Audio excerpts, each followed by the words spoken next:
people, where today we ask the tough questions. The toughest question of all. If I am bored, am I boring? Good question. Good question. I know. What's the answer? Probably. I know maybe you were looking for a more satisfying answer than probably. Probably is what you're going to get.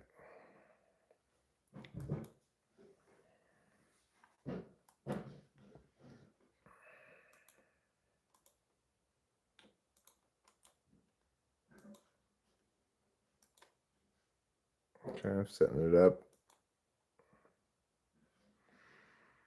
here in the split tab, the big screen.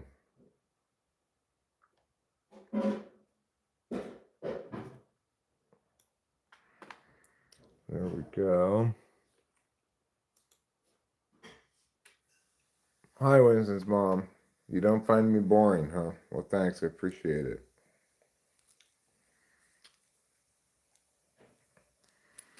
I have to admit, I feel both bored and boring. But we're not that far away from a new bottle of Adderall, so that should liven things up a bit.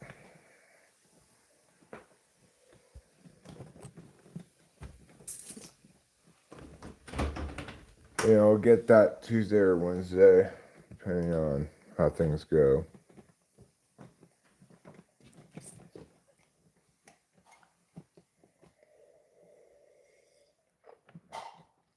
Tuesday or Wednesday. I'll call it in Monday, but since February is a 28-day month, we are unlikely. I'm not even going to try to get it on Monday. I'll try to get it on Tuesday, which is really not a full 30 days, but it's fine.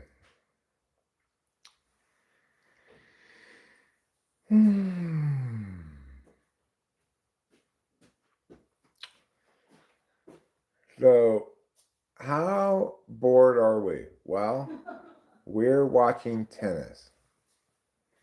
I think that kind of says it all.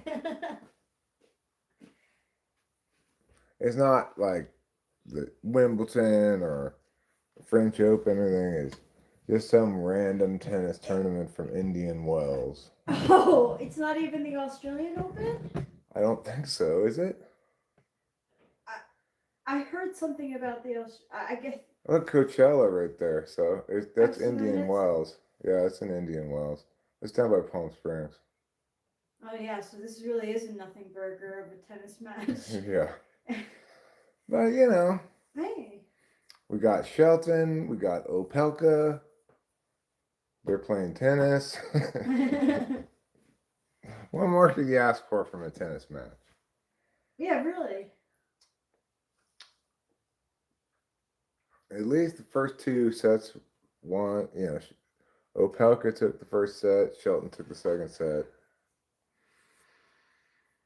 And so we're here in the third set. Shelton up 4-2. Opelka needs to win this game for sure. She wants to get back on serve. I know a little bit about tennis. I've watched some tennis in my life. I'm not entirely tennis deprived. I've played some tennis in my life too. Oh yeah? Yeah, when I was younger, I used to play tennis quite a bit. Did you take lessons? I actually did have tennis lessons briefly, but I wasn't very good at it. And it doesn't really seem to be that easy. It's very what do they say? It's one of the most, you need a lot of athleticism.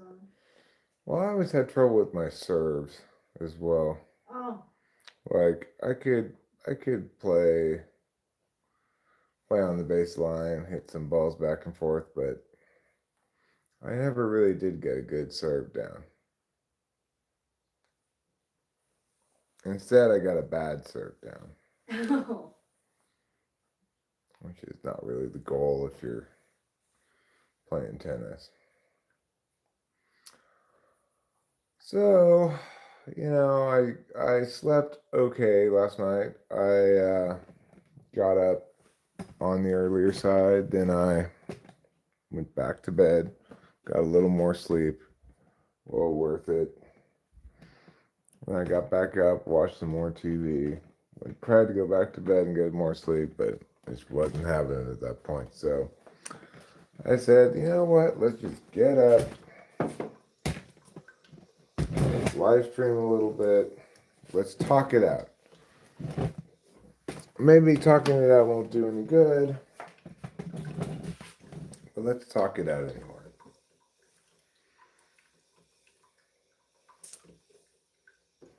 I did have a bit of a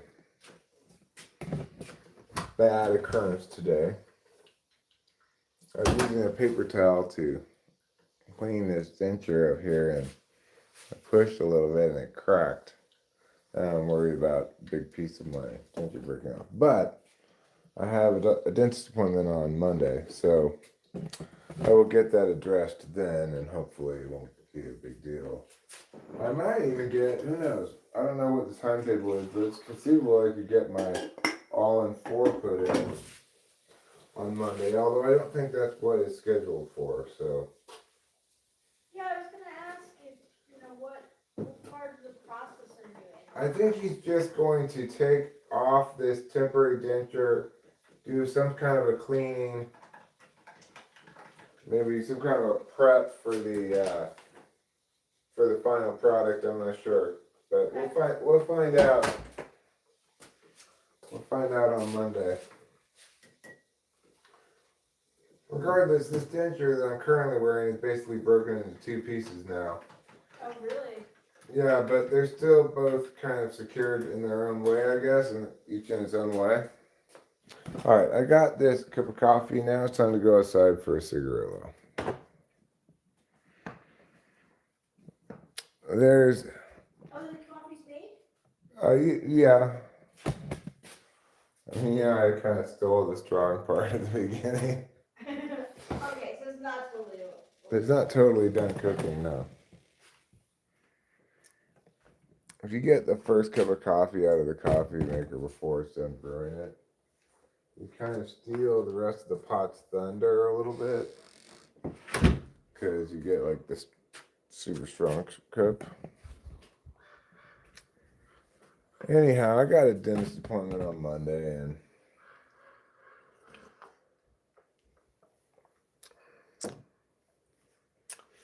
that should provide some additional insight to the coming days and weeks.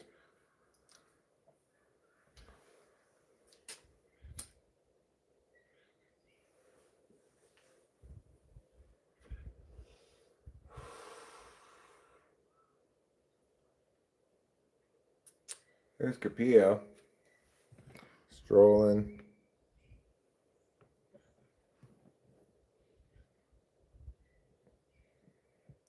Strolling like a kitty good pants.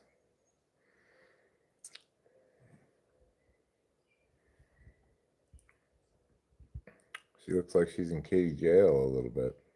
But don't worry, she's not actually in kitty jail. Well, just when the action happened, I turned the camera away. You're backlit, Capillo. Oh, there's trouble. We got some double cat action. All the double cat action anybody could want.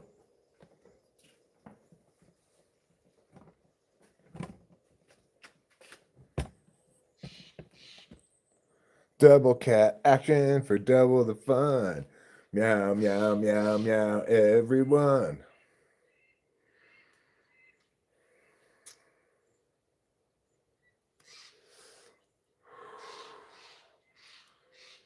Capito has to get up on the thing because Trouble's such a meanie. Or a Mino, perhaps.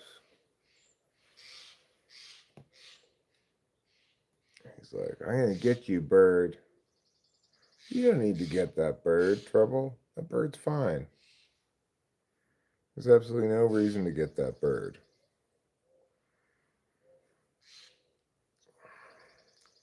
We're all just hanging out, having a swell time together, me and the two cats.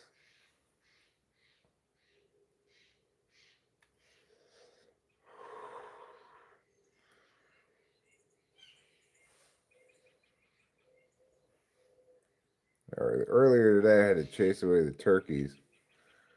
I put sunflower seeds out over, and shortly after I put them out this morning, I saw some turkeys. I came over here and tried to chase them away, and then I put out a little bit more seeds, and I came back like 2 minutes later, and sure enough, they had come back, and that time I really chased them away. Then they didn't come back after that. Because I don't want the turkeys eating the seeds. The seeds are not for the turkeys. They're for the squirrels, the blue jays, the little sparrows. They're not for the turkeys. Turkeys are very much like peacocks, which is to say they're horrible.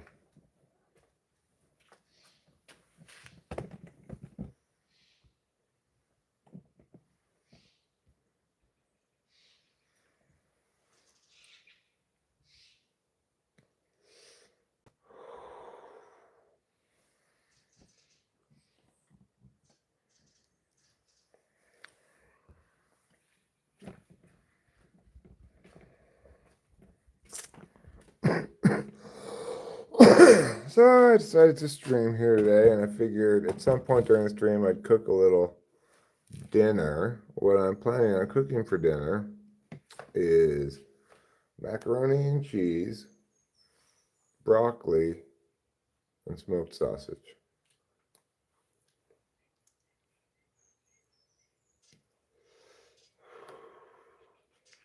I think that sounds pretty good. Although I could do chicken, onions, rice, and broccoli instead. I mean, not rice and broccoli, mac and cheese.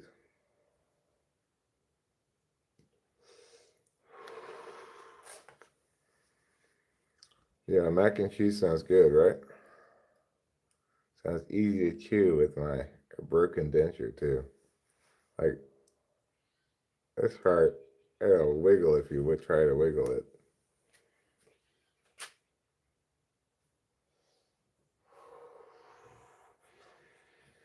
All right, well, let's do some tennis radio play-by-play. Okay?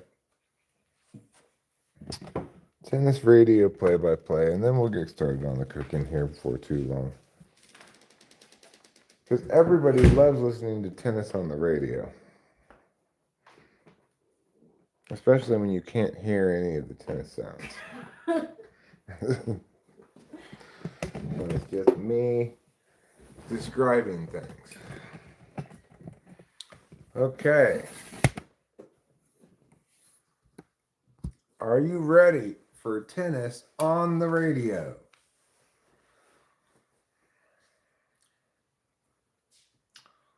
It's 40-40 with Shelton serving to Opelka with a 5-3 lead. Opelka's going to need to break serve here. The second serve lands. Opelka strikes a ground stroke, but Shelton on the volley wins the point. It's advantage Shelton. He's going to be serving for the set here. He's got set point at 5-3 in the third set. Unless it's a 5-set match, but I doubt it's a 5-set match. I would suspect it's a 3-set match. Now, Shelton with the first serve. Bang! Right into the square. And then Opelka hits it back, and then Shelton hits it back, then Opelka hits it back, then Shelton hits it back. Oh, but Shelton hit it too far. Opelka hit it too far. And Shelton is the winner. He's won the set. He's won the game. He's the champion of this tennis game. It's over, everybody. I hope you enjoyed that very brief amount of tennis play-by-play. You watch tennis for the fouls, huh? Well, who can blame you? What could be more exciting than that? Oops. Wrong place. Wrong place, wrong time.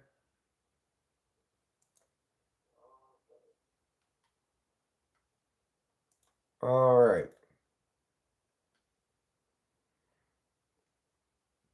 Amusing difference between men's and women's tennis? I haven't really ever thought about it. I think they're both equally entertaining. Which is to say, not terribly entertaining. Well, it looks like the World Baseball Classic is on. Puerto Rico versus Colombia. Let's watch that one.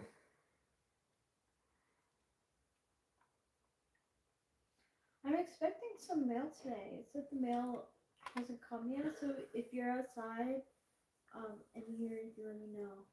Okay. All right, so now we switched over to baseball, the World Baseball Classic. It's the top of the second inning, and it's Colombia versus Puerto Rico. So neither of these teams are a real powerhouse. We've got Quintana. He is pitching for Colombia. And we've got Carlos Cortez. He's batting for Puerto Rico. Get ready for the excitement. Bang! Comes the pitch. Swung at and missed. That's a strike.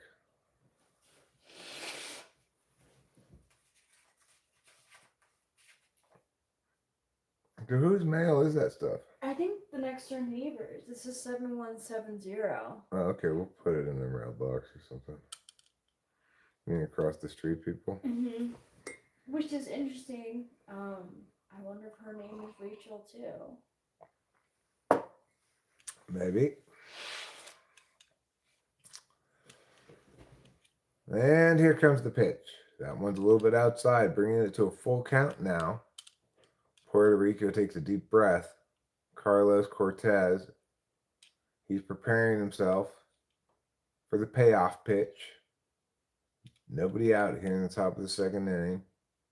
He gets good contact, but it's going straight to the center fielder, and that's one out. If her name was Rachel too, well, she's not a clone of this Rachel because she has terrible taste in music. And her spelling is Rachael. Whoever the person is, I'm not even sure. It could be past people who have lived there, because it's like, it looks like junk. It doesn't look like anything important.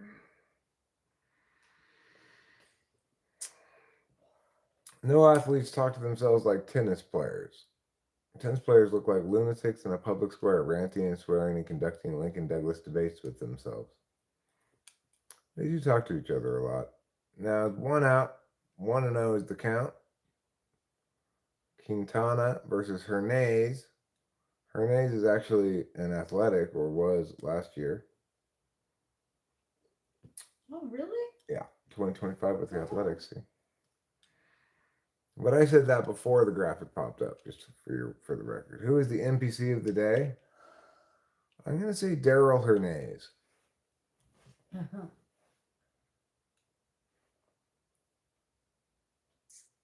Was Norman Osborn a tennis player?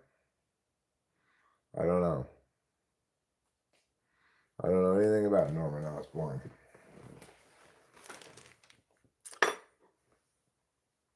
I still have a bar or two in here, I guess. All right, Hernandez lays off that pitch, brings the count to 2-2.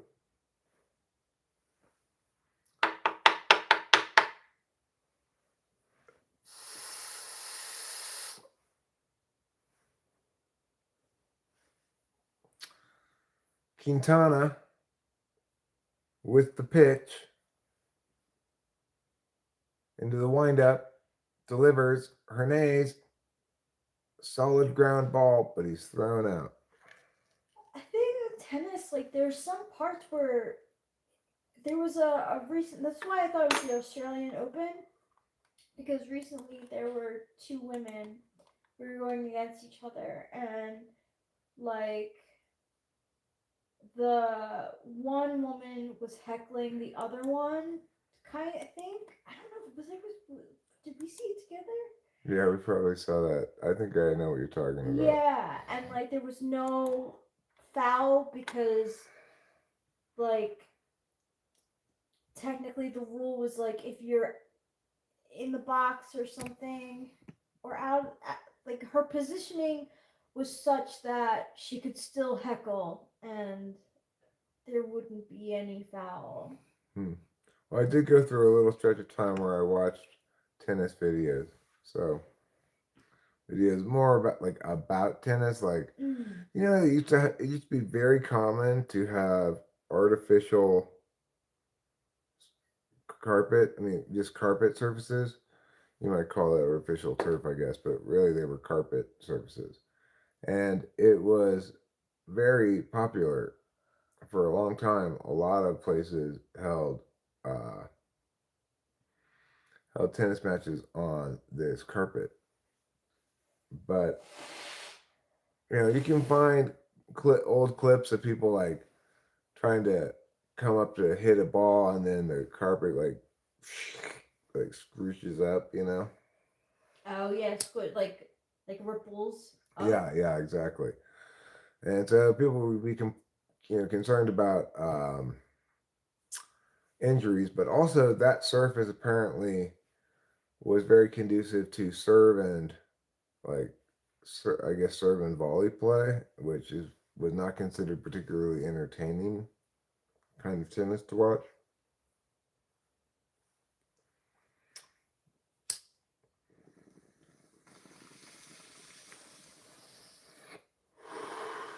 Or maybe it was the opposite. Maybe it was that it was too much baseline play and that was considered not entertaining enough. I don't really remember. But they basically phased out all places playing on carpet now. So that every place you see that plays on hard court, clay, or grass. That makes sense. Yeah, and apparently one time they tried to do blue clay, but apparently it didn't work well at all. So ever since they've gone back to just red clay.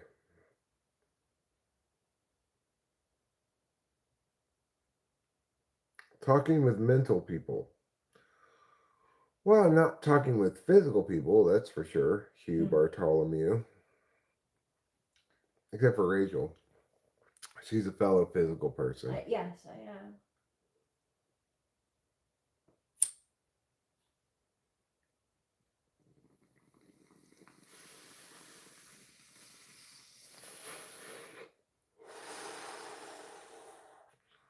Talking about tennis and Spider Man, completely bonkers. What's wrong with these people?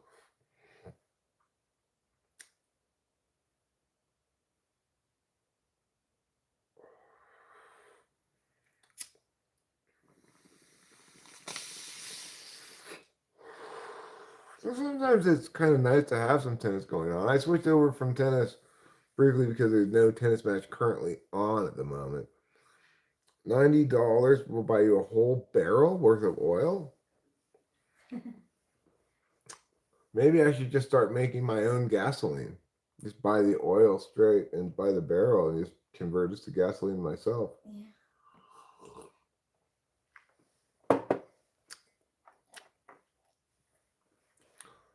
I wonder how difficult that is.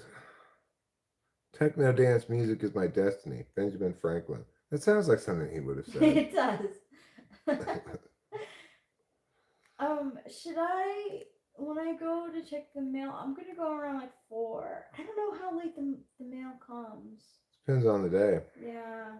Mm. What am I smoking? I'm smoking marijuana. I'll go check the mail around 5 o'clock again. I think that's a decent amount of time. That's usually when people's like work days end. Yeah. and then I'll just put. I mean, I think I'm just gonna put the neighbor's mail in their mailbox. I don't. You don't think I have to go up there? No, just put it in their mailbox. Okay. My brother keeps trying to compliment me by saying my music sounds like video game music, but it feels backhanded. No, that. They don't know how to describe what they're hearing because your music does not sound like video game.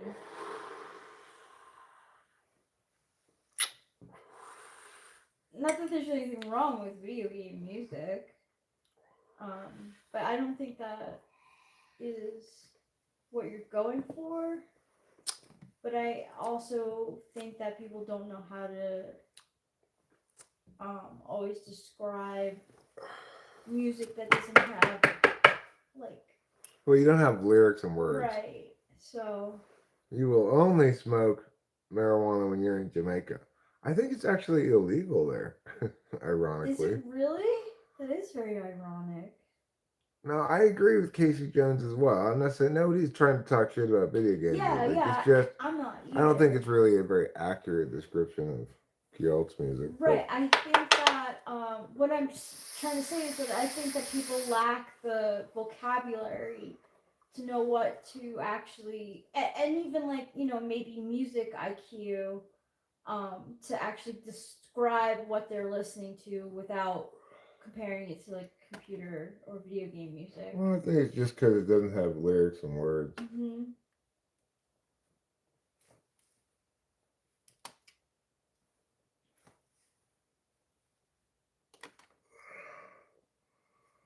All right, I'm getting a lot of resonance up here. Wow. That was a big one. When was the last time? Not that long ago. But, sometimes you have more success than others at picking it out. I got a lot out there. I wish you guys had seen it all, actually, because it was really satisfying to get out. To go a little bit there. Well, good for you, Hugh. Good for you. I am so proud of you. I've never been so proud of anyone in all my life.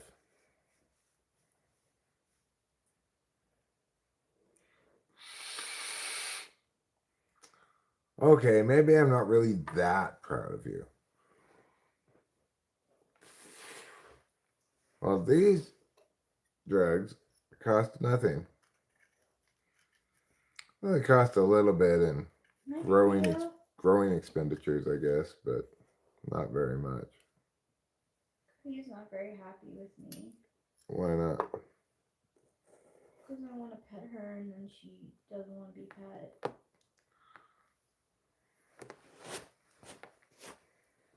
Are you coming up here?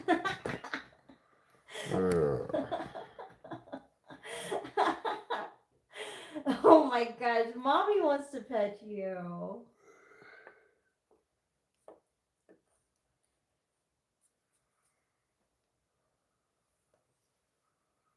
Okay, I want to get an opinion.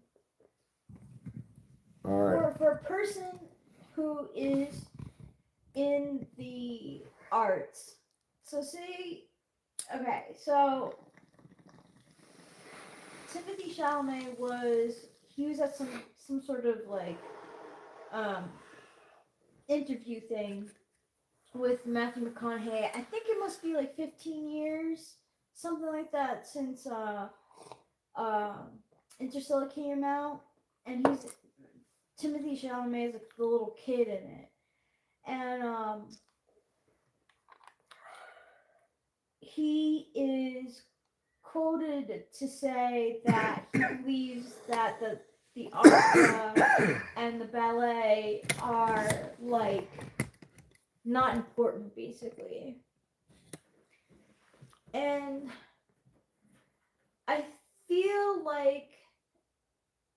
different. Like I think about what he has to say in like a couple different ways. Like one way, he's not wrong.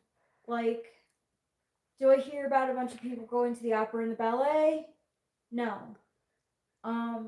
do I think that he should be a little bit more respectful towards the Opera arts? and ballet. Yeah, like, dude, like, have you been reading anywhere? Like, theaters are failing. So it's like, on the one hand, he's right that the ballet and the opera are sort of niche. They're sort of like niche um, forms of art. Um, that even you have to kind of be in a certain tax bracket to like, or income bracket to like actually get tickets. Both the opera and the ballet are very expensive. Um, but yeah, so I was just like it just felt kind of hypocritical to me because I'm like, okay, like this is an art form that you think is dying and you're just being candid about that. But at the same time, you're in an industry that is like struggling to find ways to maintain relevance. So I don't know if an artist should be trashing other art. Not trashing per se, but I don't know if it's the most. Well, he could have been nicer, I suppose. Uh, Nobody said anything about California. You. Hi, too cool for school. I too cool for school. So we're watching Monfils play Augur, and then this guy's name is kind of like a joke name that somebody might put in the chat. His name's Augur Ali Asimi. Oh yeah, okay, fair enough. He did say weed in Oh, California is expensive. Well, it's not expensive if you grow it yourself. Then you just smoke your own weed, and then that's fine. Thanks, Fly Guy, for the correction. I appreciate it.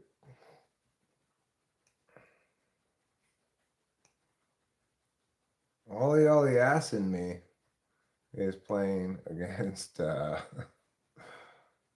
against some French guy. Yeah, it's expensive in the dispensaries. You're right. yeah. It is. And it's hard too because like when you get at this dispensary, if you get it at a good price, sometimes like you smoke it and it doesn't do anything. Yeah, it's not necessarily very good weed at the dispensary. So my bad, Hugh. Somebody did say something about California.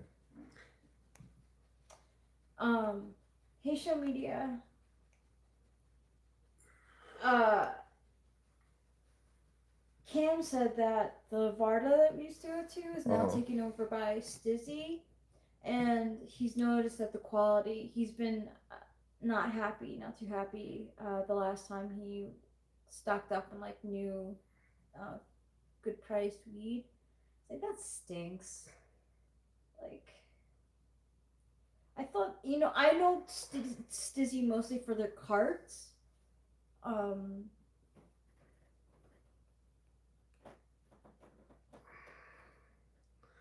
Yeah, I'm curious about this. I'm curious about this Satan's little theory as well. what is that?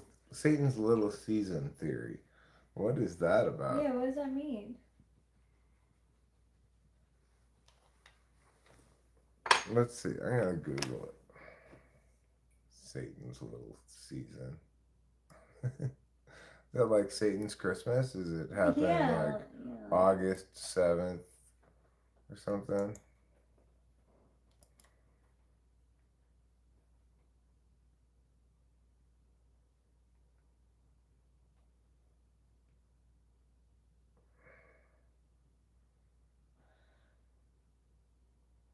Oh, like they're saying it's the end of times. They're saying that we're currently in Satan's little season that happens after the thousand year reign of Christ, which traditionally was viewed as a future end times event, but currently is viewed as something that's already happened in the past, and that we're currently in Satan's little season. Hmm. Wow, that's kind of silly. What kind of board are you? Pine, maple, birch? Um, I'm cherry. Oh, that's nice wood. I'll Thanks. go with birch. Birch seems American to me. It does sound very American. You're on your second tequila drink. Well, it is Friday. Congratulations. How do I pronounce birch? Just like that. Birch. Mm. Mail's here. I'm gonna go back up. Oh, I just got here? Yeah, I got a message on my phone. Oh. Casey Jones is sandalwood. Sandalwood. Well, you know who else really likes sandalwood, Casey Jones?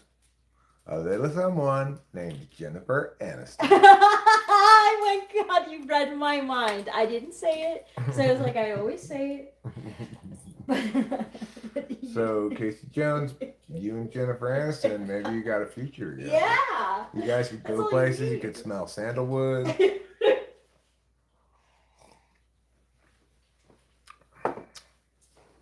Am I looking forward to USA versus Brazil at 8 p.m. Eastern? Is that World Baseball Classic?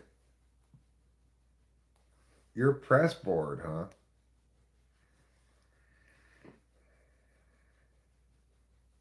Actually, sometimes people are very interesting when they're bored. Hmm. Well, I gotta tell you, this may falsify any further inquiry into the question regarding this specific instance, but I'm feeling decreasingly bored the longer I live stream. So even if I'm not boring, it's not really going to be very informative. In baseball, World Baseball Classic, Hugh Bartholomew.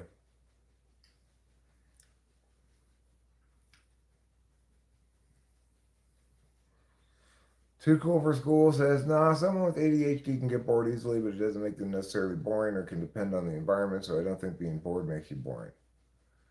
And that's at 8 p.m. Eastern, that's 5 p.m. Pacific. Hell yeah, I'm looking forward to it. I know it's on now, Putty Cat. In fact, maybe I'll put it back on there. I had it on there for a little while, and I put it back on tennis, but I'll put it back on baseball. I was trying to do play-by-play of the tennis, and I have to admit my play-by-play was pretty boring. Well, I went back and forth.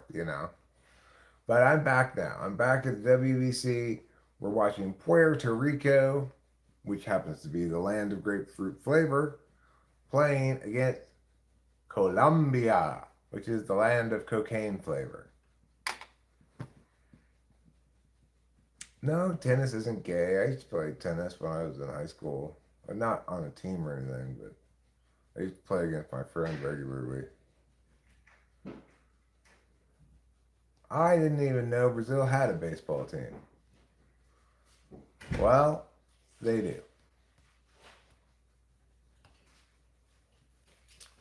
So this Puerto Rico Colombia game,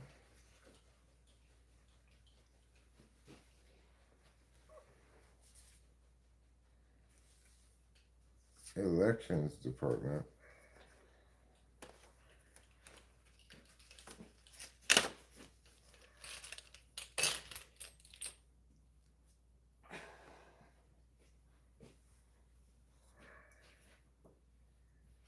If you still live at the address, if you still live at the address noted on this postcard, just disregard it. Okay, so we can just so we toss could these. just toss it. Okay, and then.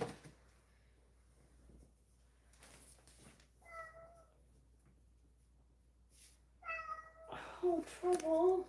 Did we not just watch you not too long ago?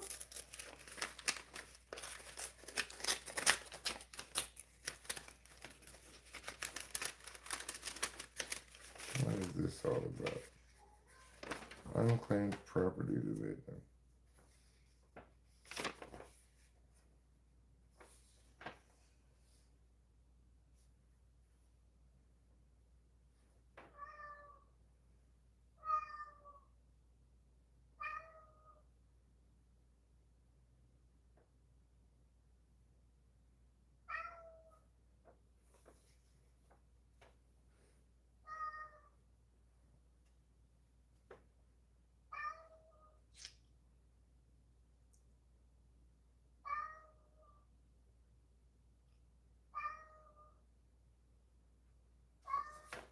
some, some kind of unclaimed property that I could claim. Apparently, it says miscellaneous intangible. This is really weird. Okay, trouble. Oh, Capia, you need some food. Both the cats seem like they need some food.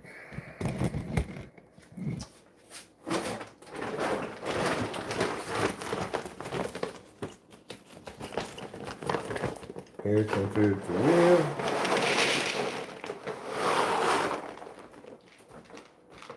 Here's some food for you.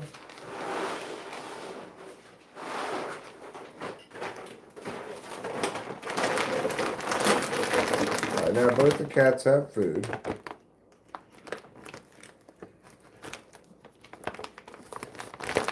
I've had Brazil nuts before. My father used to get mixed nuts, and we had a bunch of nutcrackers around the house, and he'd crack open. He'd get like mixed nuts inside of the shell, you know. He'd crack them open and eat them after dinner, watching sports, drinking beer. So I've had all kinds of different kinds of nuts. He was a big nut fan.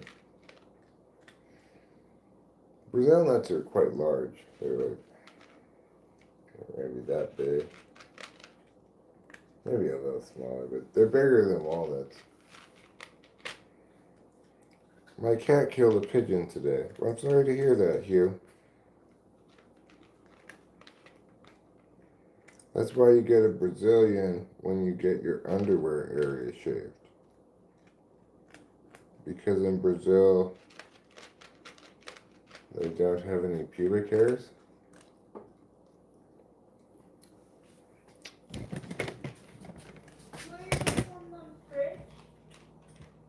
Do I want what on the fridge? This property. Yeah, that'd be fine. This is a good place to put it. I'll come get it in a second. I'm just petting the cat, Aww. watching him eat, living the dream.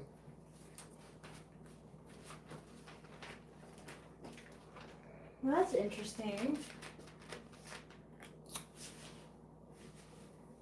Who knows what it is? Yeah. Maybe I should look into it. It, What business does it say?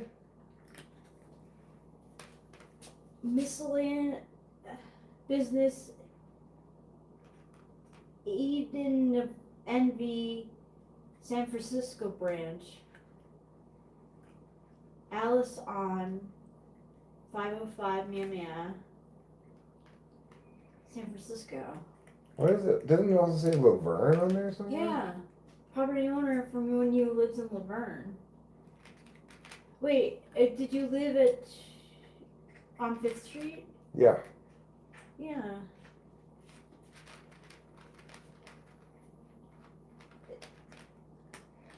It just says that you're the property owner from living. I don't know. I'm not sure. I don't really understand this. I've never seen anything like it before. Well, who knows what it could be. But it could be, it's probably like a bunch of like personal stuff that I left there or something. Left it. Yeah.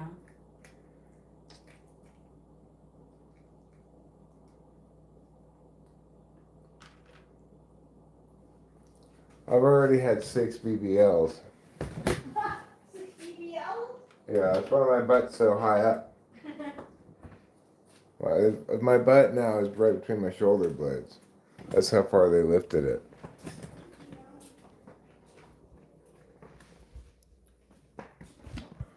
Well, still 0-0 in the World Baseball Classic game. Rodriguez pops up. That's going to bring the third out of the inning. And the Puerto Rican pitcher walks off the field, having still allowed no runs.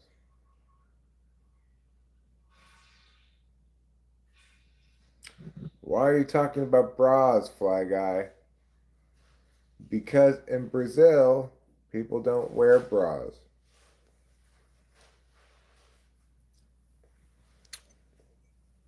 They just run around naked all the time.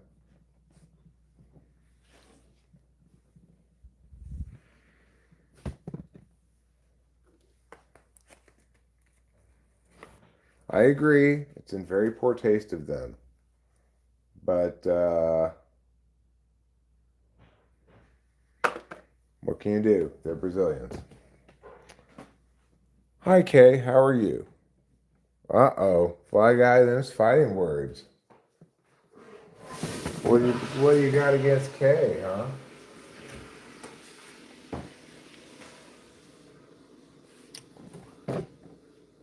She definitely seems better than the least cool person. I'm sure we can think of some people who are less cool than Kay.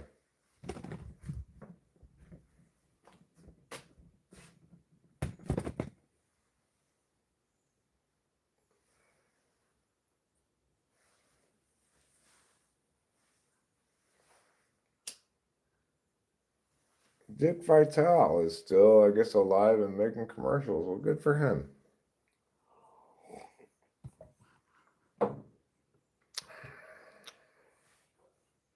It's March, baby. That's my Dick Vitale imitation.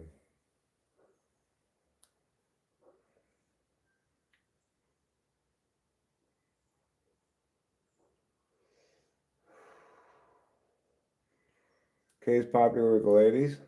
Well, I don't blame them.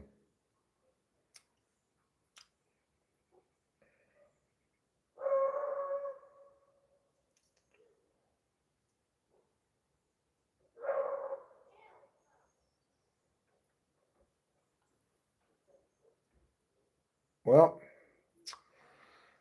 Colombia's time to play defense and pitch, while the Puerto Ricans take their turn at swinging the lumber. Here in the World Baseball Classic, Adrian Almeida pitching for the Colombians. Tie ball game here in the top of the fourth, no score. This is Alameda's first and second pitch here, having replaced the starter after 3 innings, apparently.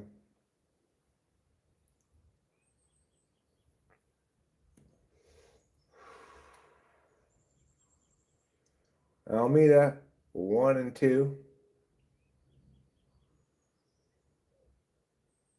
I don't know what's going on either. Too cool for school. I don't know why they're.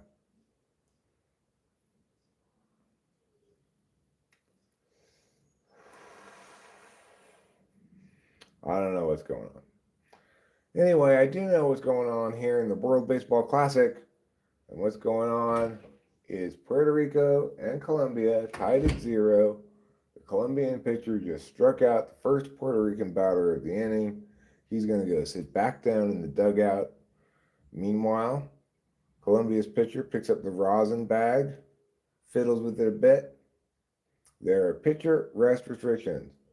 You can only pitch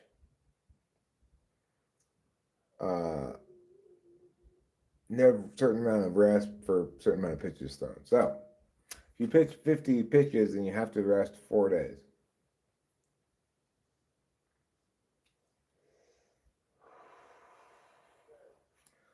All right, we won't W, okay? We won't W. You know how prone I am to Wing. Well, if you're worrying, does that count as being bored? Good secondary question to today's title. Maybe I'm not boring, but if I'm worried, am I bored?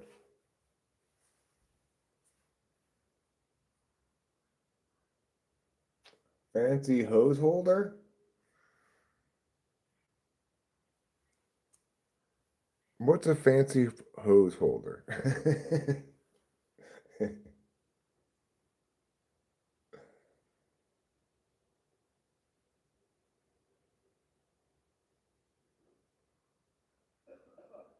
Eric, what do you think about what happened to the San Francisco mayor? I have no idea. I haven't heard anything about it.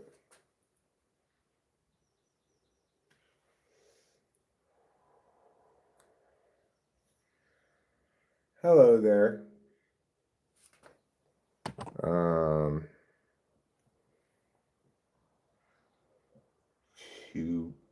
Shubari? Is that what it says? I can't really read it through the window. It's not showing up on my phone. I guess I need to put all messages.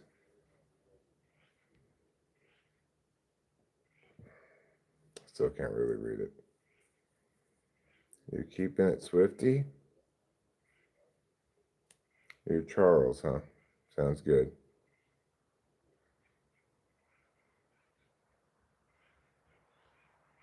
Did Carrot have a lovely birthday?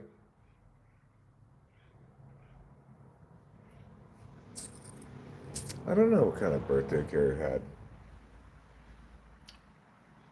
I'm assuming it was fine. I'm assuming there were piñatas.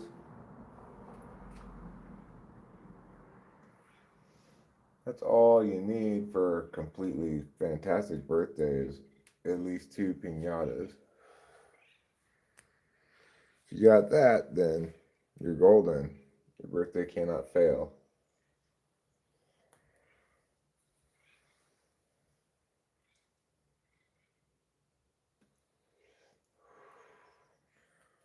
What are my thoughts on the following statement? Well, let's see what the following statement is.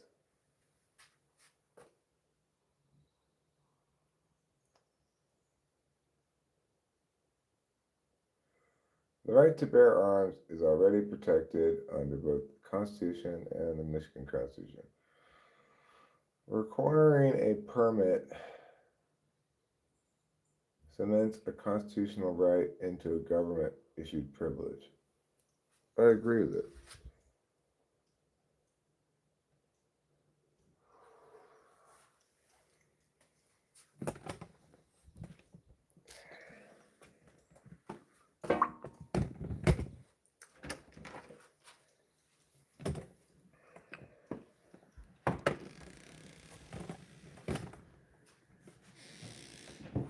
I totally agree with it.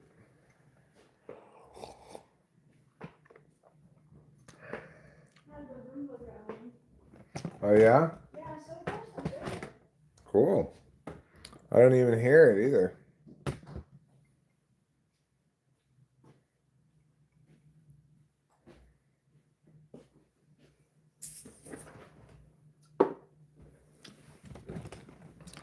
And of course, if it's your 15th birthday, you need 3 piñatas. 1, 2 because it's your birthday, and 1 because it's your quinceañera. Oh.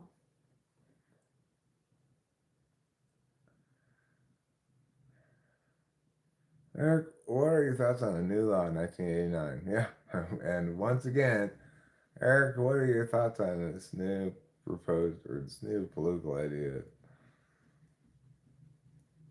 2026. Giving the same constitutionally consistent answers I always have. It doesn't matter who said it. As always. Who said it's always irrelevant to the question of whether or not something's a good idea? I only wish to do things that matter. Unfortunately, I don't know what matters, and so I do nothing. Well, my thoughts on that statement is that's not really exactly why you do nothing.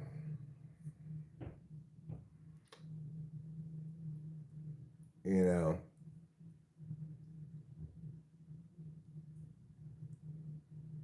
how much do you get paid from streaming? Not very much. Less than $100 a month. Soup rich. USA versus Iran. Thoughts about that? I don't think we should have attacked Iran.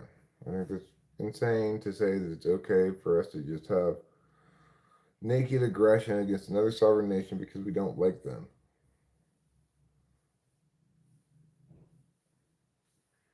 I also think it's exceeding the president's authority, speaking of the Constitution, to basically wage war against Iran without Congress declaring war.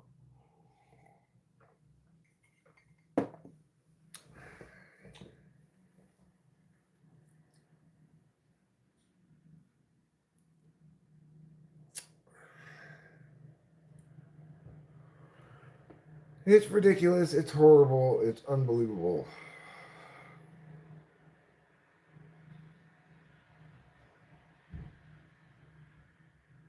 Cut circle on flag in front of a woman.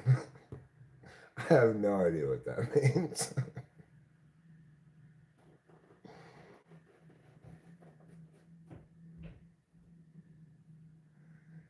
Yeah, well, it may be uh, a common way of abusing their authority and exceeding the limits of the Constitution. That doesn't make it any less so.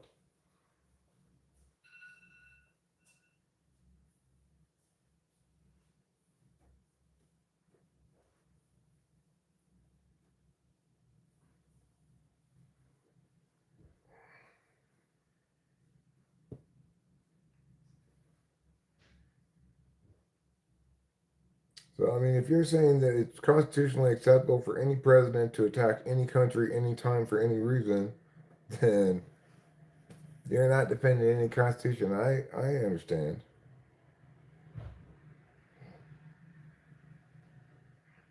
French people thumbs up the circle flag. I don't know why.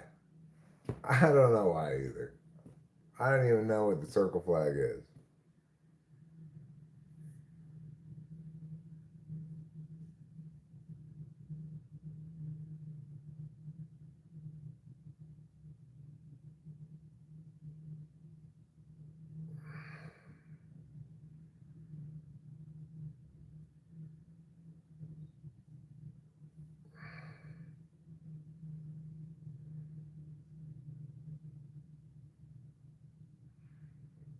Well, I mean, it would have been a bad idea regardless of who did it.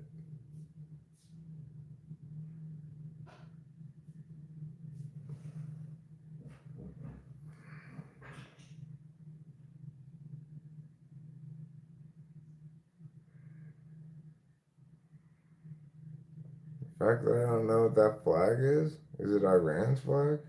I don't know. What am I supposed to keep track of countries' flags? Yeah, well, maybe that's the case, Putty Cat. I'm just saying it's a secondary reason to oppose it, more or less a secondary reason, because um, the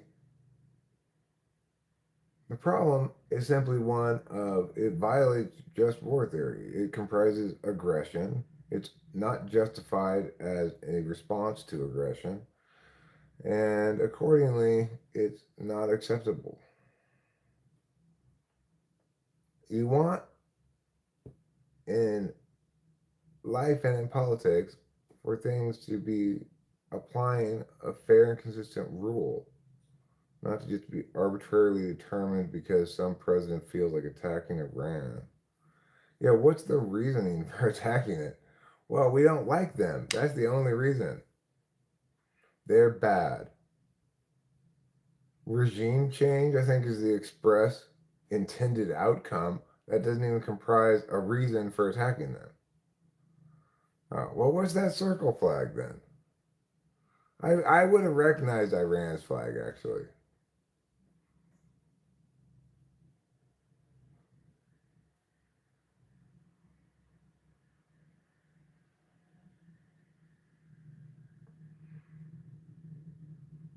Israel wants to finish up their dominion over the region before Trump's out of office. Well, okay, that makes perfectly good sense for why Israel wants to attack Iran. It does not make good sense as to why America wants to attack Iran. Oh, it's the EU flag? Oh. I mean, it's not even a country. Who would know what flag that is? You're never going to see that in the Olympics. They were planning to attack Americans in the Middle East. And they killed plenty of Americans a long time ago. Okay. All right.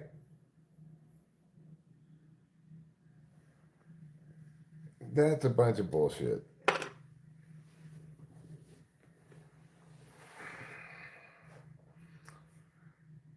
That's a bunch of bullshit. I'm sorry.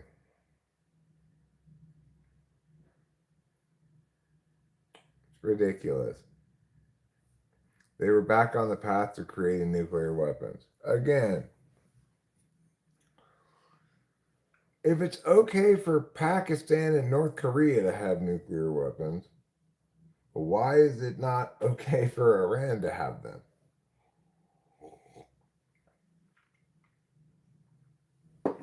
Iran would be a fan of attacking us. That doesn't mean we should attack every country that doesn't like us. I mean, Russia would love it if they could knock the US out, right, without incurring equivalent elimination. Does that mean we should attack them? Or only countries that don't have nuclear weapons we get to attack for no reason?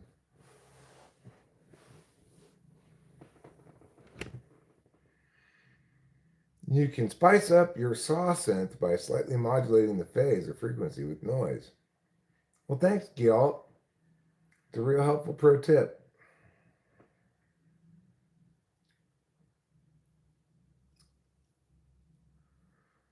The thing is, what we've learned from nuclear weapons is that they both prevent a country from getting attacked and don't ever get used.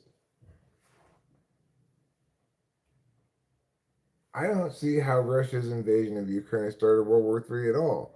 The U.S. has stayed steadfastly on the sidelines. Trump says, okay, well, if Russia can do it to Ukraine, we can do it to Iran. He doesn't say what he should have said from the outset, which is, no, Russia, this is not okay. We stand resolutely with Ukraine.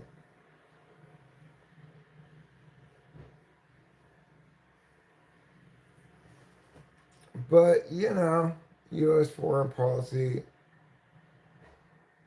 is in the hands of an arbitrarist. Okay, Putty Cat. Well,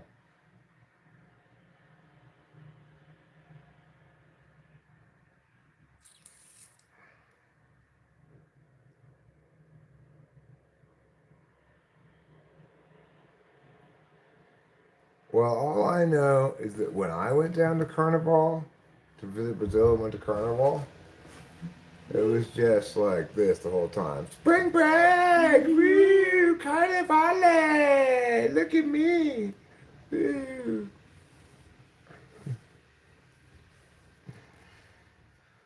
Oh, Fly Guy's just joking around.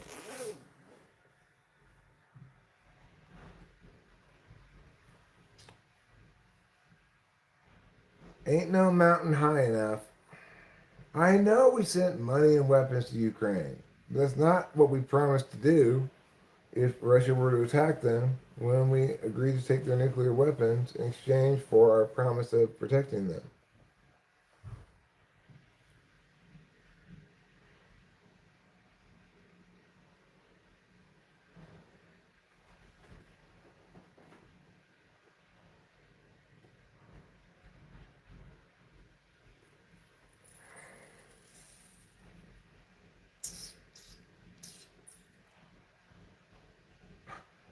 Pussycat, will you fucking stop? I'm not endorsing Biden's failure to do something. I'm talking about Trump right now.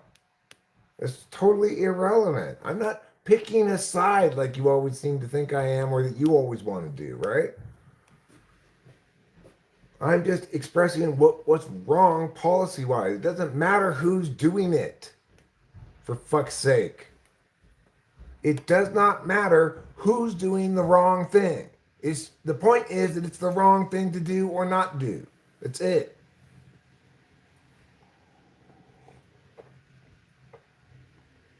Who said who's good at delivering babies? I'm not good at delivering babies. Okay, you're caring about people and rather than actual policy. So stop it.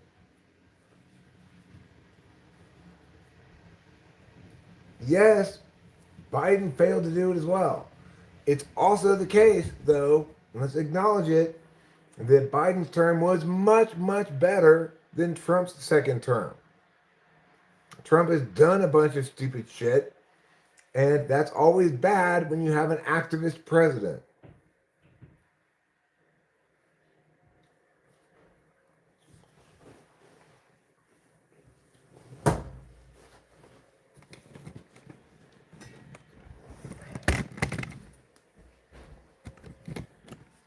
You want a president that doesn't do stuff.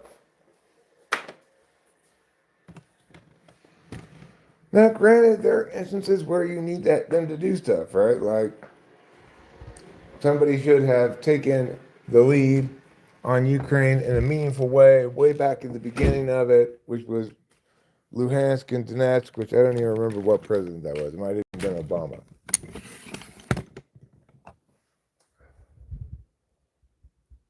So, yes, some presidents should have taken the lead on that.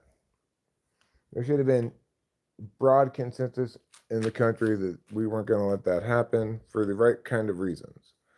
That never happened, and that's unfortunate. But by and large, the U.S. should not be doing a bunch of shit, gallivanting around, stealing the Venezuelan president. You know, threatening Denmark with kind of vague intimations like we might conquer Greenland, attacking Iran without any kind of legitimate provocation. Are you fucking kidding me?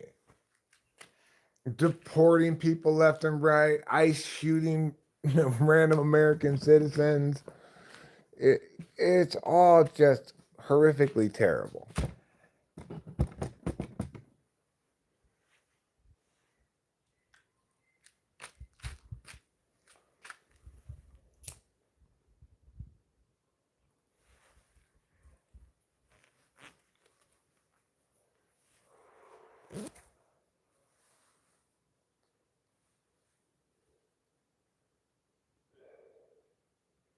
It's all terrible.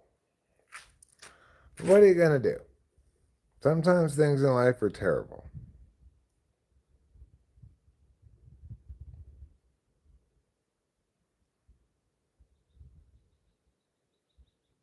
Agitating Eric a little might be good if he's getting bored.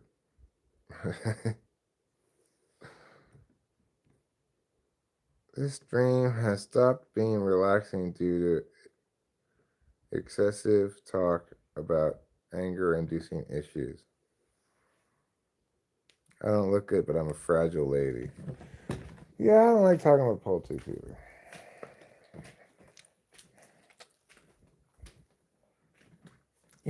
Let's just do it this way. I'm sure Iran and the rest of the Middle East will be just fine. How's that for a bedtime story?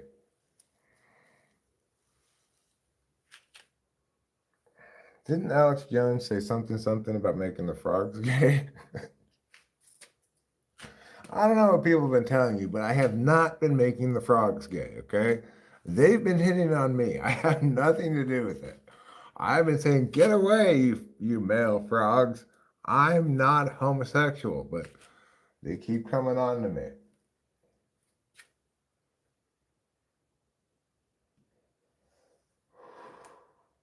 I can't believe people are accusing me of turning the frogs gay.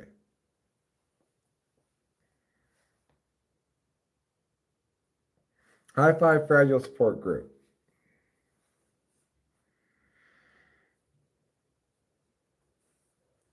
Eric made the frogs gay. Eric made them gay. Eric made the frogs gay, and that is Eric's way. I think we should have a Department of Gay Frogs. It should be a Federal Bureau of Gay Frogs that just deals with frog sexuality. They can start with the theory that I'm turning them gay and debunk that, hopefully. What? The scientists have not debunked it? They validated it?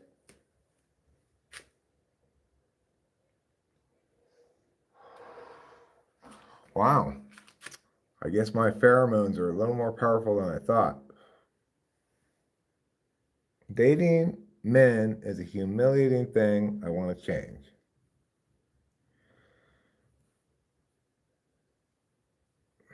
You've been drinking water for years, hoping to finally become gay, yet I fail every time. Is that what drinking water does to you? Good thing I don't drink that much water. Now it's 2-0 in favor of Puerto Rico, the land of grapefruit flavor.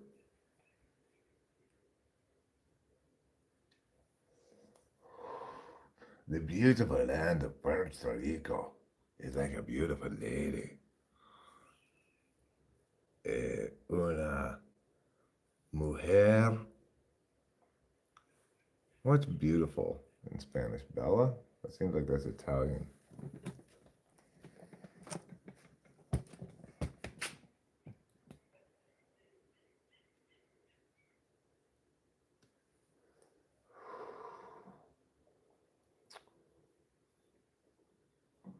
Okay.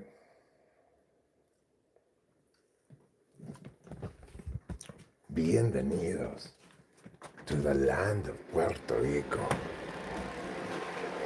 We've got the Roomba going upstairs. You can hear it a little bit. Not too loud down here. You want me to watch you eat again? This is crazy. This is like 3 times in like a row. Well, come on.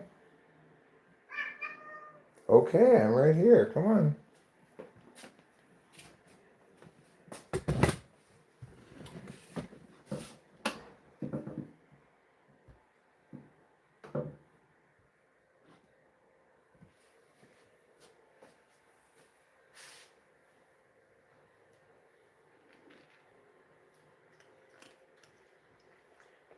Oh, yes. What a noble beast.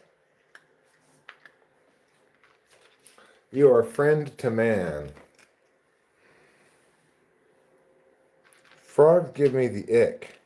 I think they are the animal after insects that I hate the most. Well, are you afraid they're going to turn you gay? Or are you afraid that you're going to turn them gay? Or are you, thirdly possible, afraid of reciprocating gay induction? Reciprocating gay induction between you and frogs is a third possibility. Oh, you welcome the gayness. Okay.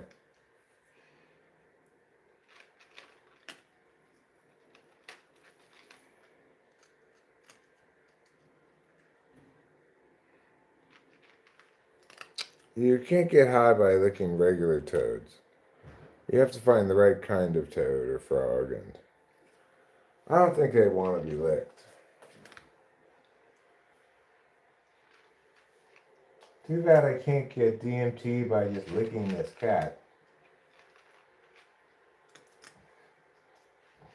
Oh, trouble. Why don't you emit a paste of DMT onto your fur?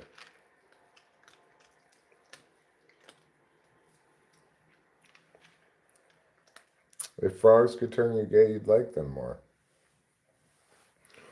Well, you know what they say, okay? You've got to kiss a lot of frogs before you get a prince.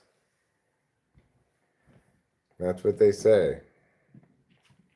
No, it doesn't really mean that anymore.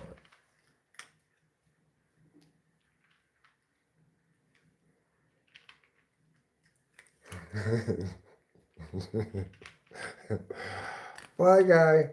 That's one of those things that maybe you don't say out loud.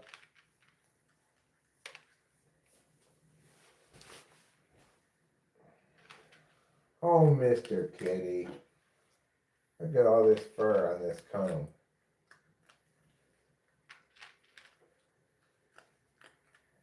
Time for me to defur it.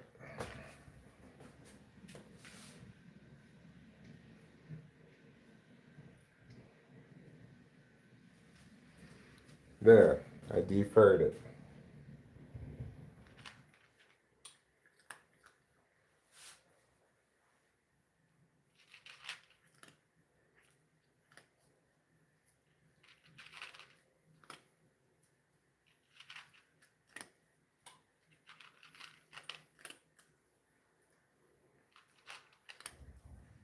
Look at all that.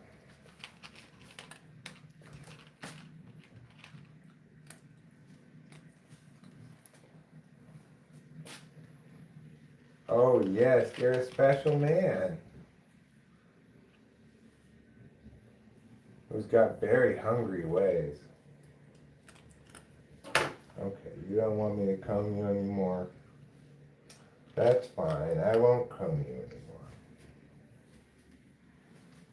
Oh, you were looking the wrong direction. Well, he's done eating now. Is he gonna get a drink of water? Is he gonna go outside? Those are usually his two choice possibilities. Let's see where he's going. What do you want to do, shaky chair? Oh my god, a ghost is shaking that chair.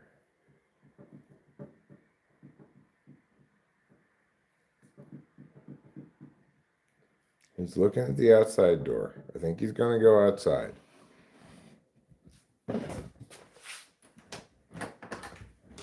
Out you go, mister. He's got swishy tail, so he's unsure. No, he's staying inside. Alright, well, at least he made his decision up pretty quickly. I don't like it when Capilla likes to stand in the door indefinitely. Yeah. You know. She just stares. I usually you can call me mean, but like sometimes I'll close the door. I'll be like, Oh yeah, I will too. I'll push them outside with my foot, and then if they don't want to go outside, they come back. They like circle around your foot and come back in, and then I just close the door. yeah. Well, Puerto Rico's up 3-0. The U.S. does play in the World Baseball Classic coming up. If a cat is neutered, can he still be gay? I don't know. What do I look like? An expert on gay? I'm putting the tennis back on for a little while. And I'll wait until... Hey, look, LeBron James is playing tennis. Oh my gosh! Wait, that's for real? No, it's not LeBron Oh. James. That's TFO. Okay. Mr. TFO. Mr. TFO is currently serving for the first set against Mr. Brooksby. TFO does look a little bit like LeBron James. We're not making tacos, but thank you for reminding me. I do have some cooking to do here on stream tonight. I think we'll start that up right now, actually. What are you gonna make? Mac and cheese, broccoli, and maybe some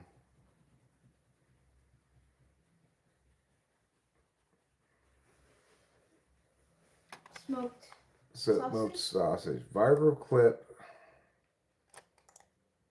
Oops.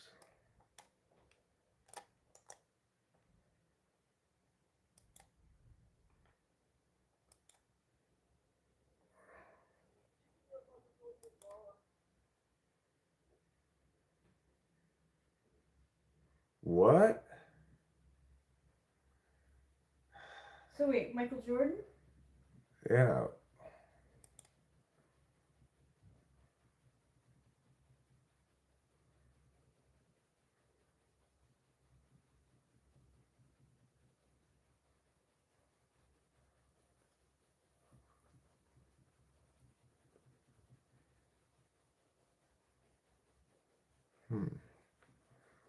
I don't know what to think about that.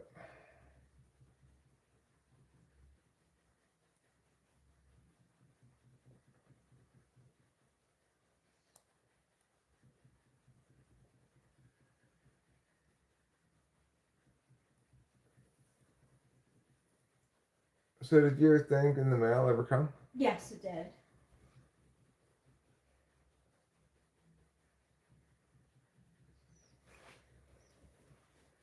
And I put the mail for the next door neighbors in their mailbox. Oh, cool. Thank you. You're welcome. Did you know that Michael B. Jordan is Michael Jordan's son? Yeah, isn't that what I said? Yeah, you told. I'm telling the stream. I believe. I mean, it could have been fake news. Because it's easy to fake me out like that. Mm. But I did see that Michael B. Jordan was Michael Jordan's son. If he's not.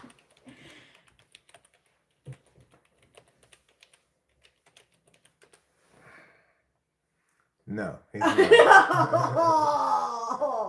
I got fooled. That makes more sense because he doesn't look anything like. Not that you have to look like your parent. No, it's not AI apparently because they've got a video of Stephen A. Smith reacting to it. As far as I can tell, it's not. So yeah, Michael B. Jordan is not related to Michael Jordan. Sorry, I was so excited about that. I was like, wow, like I'm not excited about nepo babies, but like I was like, how have I not heard this before? Well, okay, Rachel told me that yesterday. Sorry. I just thought it was true, and I didn't know. I know they look nothing alike, but there are some celebrity kids who don't look like their parents exactly. Like Odessa Azion, she's Pamela Adlon's daughter, and she doesn't really look like Pamela Adlon that much. She sort of looks like her, but Does anybody know who Pamela Adlon is? I do. She's a comedian. Really? Yeah, she used to do a lot of. She was very close with Louis C.K. Do I know the meme rapper Miles? No. Rachel, did you bail Brittany out of Ventura jail yet? No, it's interesting. There's not been any known release of her or any mugshot. And usually that comes out like the day after. So I don't know what's going on. And I'm sure that, like places like TMZ are trying to get their hands on it, for whatever amount of money it'll be, but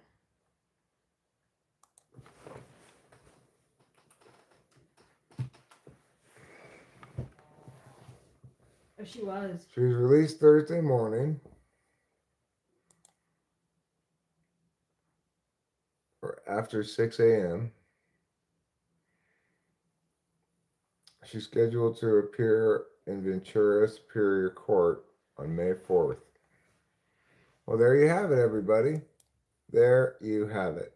So did she refuse because it's suspected DUI, did she refuse to take a breathalyzer? I don't know if she refused to take it or if she failed it.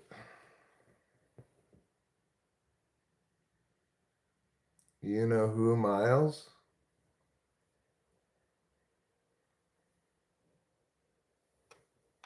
Miles Davis? You wonder if Brittany showed her cooter in the mugshots? Probably not. Not on purpose, anyway.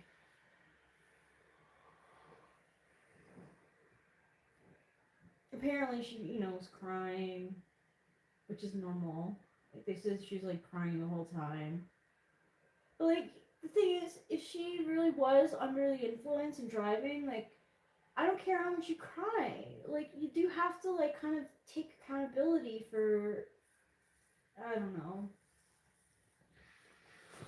Well, she's obviously a bit of a train wreck.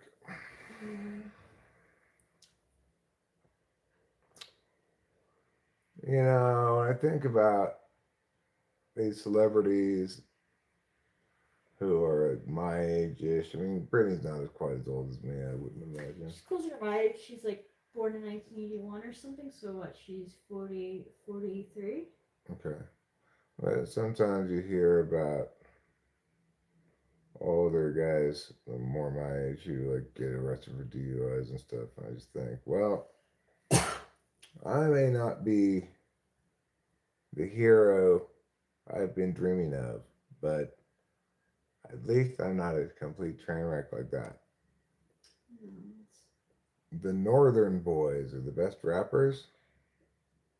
And it's tough too because she is a victim of her circumstances, but it's like people are starting to not sympathize with her anymore. They're starting to be like, "Girl, you fucking need help." Like they're starting to like regret Free Britney, and um they're starting to like not make excuses for her behavior. And I think that's actually good. Um I was definitely a Free Britney person because I understood what it's like to be like controlled and stuff, but it's like Now there should be an unfree Britney movement. yeah. Oh, this is a long rally in this tennis match. Back and forth they go. Up until that guy missed his So shot. then he gets the point. TFO does. So now it's 40-40. Um, TFO is receiving. Brooksby is serving. And Piao goes the serve. It was out of bounds. That will qualify as a bad first serve. Here comes the second serve. He's going to throw it in the air and Piao! He hits it into the square. Yeah. Piao! Back and forth it goes. Pow. Oh. And Now, so does he get the TFO get the point again? yes. Okay. Oh, oh, I thought so. I guess one of the shots by TFO must have been hit out of bounds. I didn't notice. Oh. No, we're watching TFO versus Brooksby. Big old balls, they drag me down. I wish they were smalls and round. Nice serve by Brooksby, I believe. No, that was out of bounds, apparently.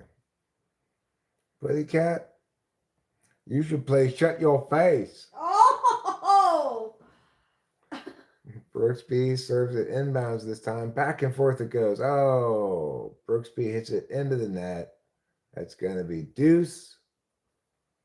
Back to 40-40 goes the score. Brooksby, he's got one of those strips on his nose that opens up his nasal passages. Breathe right strip. Ball thrown in the air. Pow! He hits it. It's out of bounds. It's to the right of the correct box. Next, he's going to do it again. He throws it up. He hits it into the correct box this time, and TFO hits it out of bounds. It's going to be point for Brooksby. Add Brooksby. Then I got mogged and my pants turned brown. Big old balls, they dragged me down. What is mocking? Again, I learned that for the first time yesterday. I'm not sure what. I think it's like if you school somebody really bad, maybe.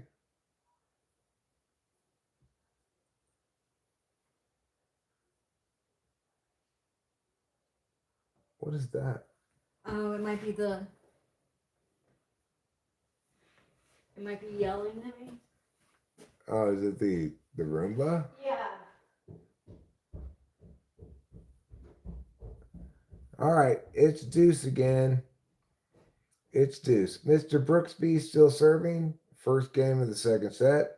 Brooksby lost the first set by a score of 6-4. He's serving here with the deuce. He gets it in on the first try this time. Back and forth it goes. Ground strokes exchanged. Oh, Brooksby hits it off the top of the net and it sprinkles out of bounds. That's going to be advantage TFO. Brooksby serving needs the point to stay in the game.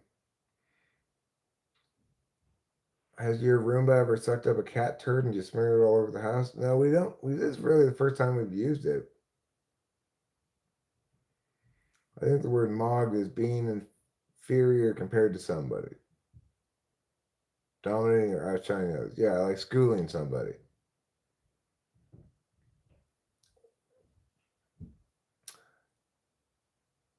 Brooksby ground stroking his way through this point. He hits it well, but a little bit out of bounds. Hooked on phonics worked for me. That's how I learned how to go pee. Oh, yeah. That's right. Uh-huh. All night. What do you call a girl who stands in the middle of a tennis court? A net.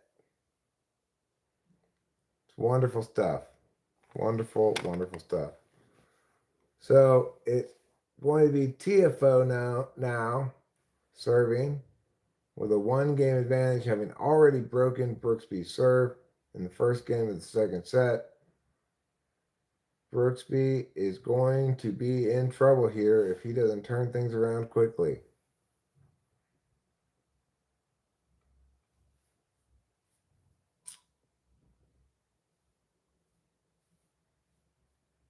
So we were asked a couple of questions about boredom and boringness today. Number one, if I'm bored, am I boring? And then number two, if I'm worried, am I bored? Can I be both bored and worried at the same time? I'm convinced they name the athletes for the novelty of saying their name. What, like TFO? I think that's probably his last name. Well, TFO's up 15-0 here in set number two, game number two of set number two. He gets it over. Brooksby returns it. TFO returns it. Brooksby hits it back. TFO gets his turn. He hits it back. Brooksby hits it back. Then TFO hits it back. Then Brooksby. Then TFO hits it into the net. And Brooksby's going to take that point. 15-15. What an exciting rally. You heard it here on International Radio Tennis.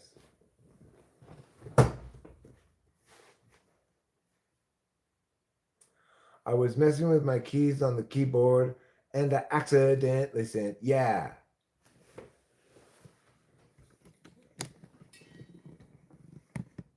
When I go outside, I get stressed out.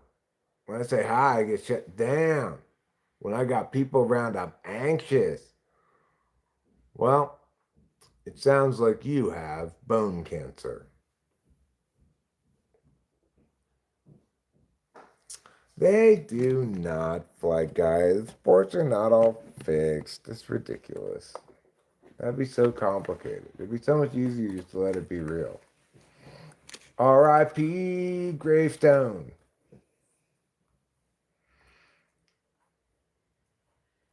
Once I had someone on Reddit trying to debate me that I was an ESTP. Well, you know. Obviously, nobody can know what type somebody is without actually typing them. When I sit still, I don't move my body around.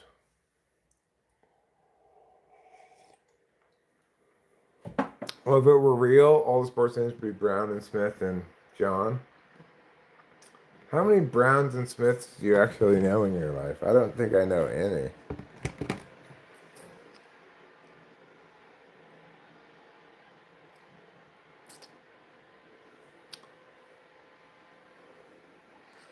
I was tired and bored one night, so I went to the bar to have a few drinks. The bartender said, "What'll you have?" I said, "Surprise me." He showed me a naked picture of my wife. Wow, that must have indeed been quite a surprise. I don't know anybody whose name is Jones or Smith. Not anybody in my own life, anyway. I know I one time did know a Smith. A student. I had a Smith as a student one time. AJ.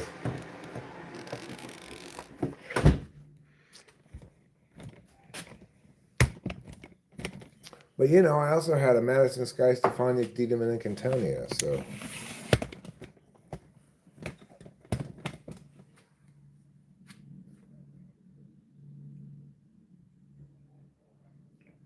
Racist much?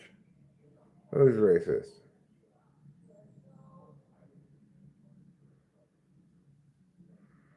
Oh, soul coloring? Look, we didn't pick the soul colors, okay? Okay? That was God. Are you calling God racist?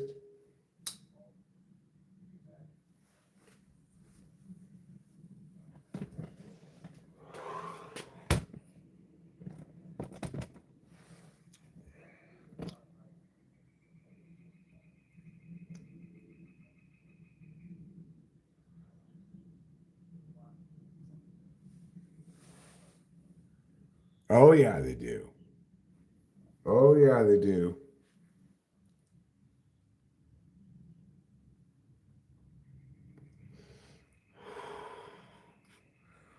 How dare I speak of our Lord and Savior in such a disrespectful manner? Oh, I think it's fine.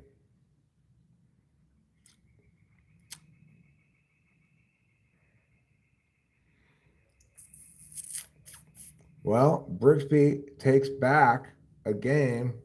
They're back on serve as he wins the second game where TFO was serving. So good job for him tying it up here in the second set. There's no such thing as the Easter Bunny if you're reading the Bible today.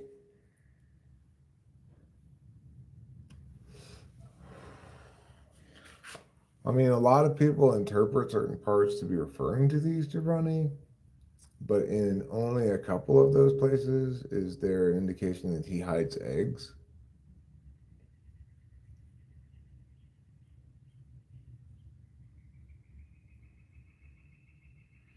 Do you think there's a planet out in the universe with a civilization that only eats donuts until exhaustion?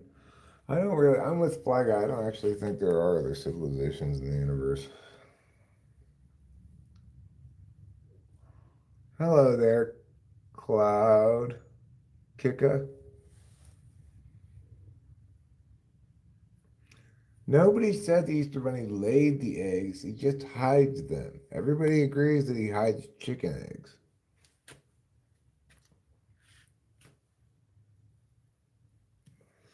Obviously, rabbits don't lay eggs, but they do hide them.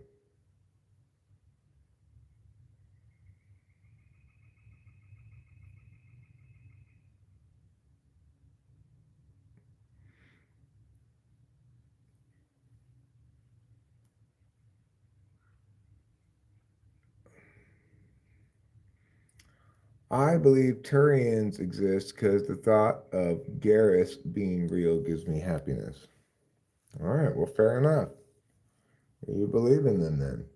I encourage you. Eric, you know someone named Jones. Casey Jones. Oh, you're right. I do know somebody named Jones. Easter Bunny is an egg thief for clout. Would you say that Easter Bunny is guilty of stolen valor? Is he stealing the valor of the chickens?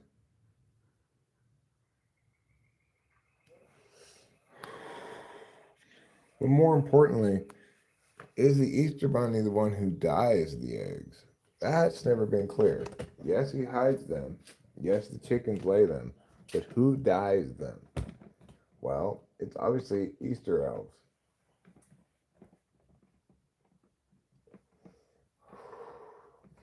Just as Christmas has Christmas elves to help Santa Claus make all the presents, the Easter Bunny has to have Easter elves to do all the egg dyeing. They might even collect the eggs from the chickens as well. Although, because of Easter, maybe the chickens deliver the eggs, I'm not sure.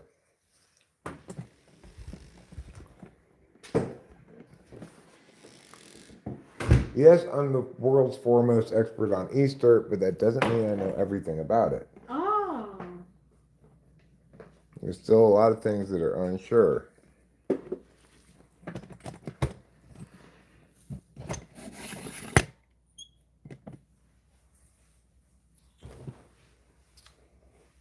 Well, Kay, after Jesus rose from the dead, he handed out hard boiled eggs to all the assembled people. And that's where the tradition comes from. You get a hard-boiled egg, and you get a hard-boiled egg, and you get a hard-boiled egg. People started dyeing them just to make it more festive. That wasn't part of the original thing.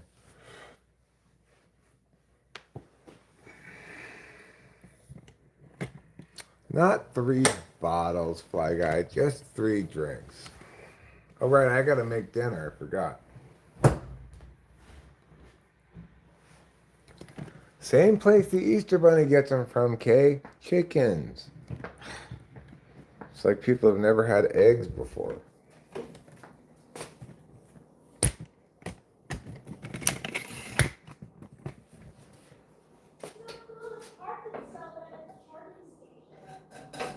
Oh, well, good for it.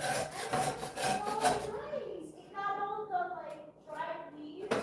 Really? Nice. Alright, I will need to clean this pan a little bit more. But let's start with stuff that I don't need to clean any new dishes for. We're going to start with some, as they say in Italian, macaroni and cheese.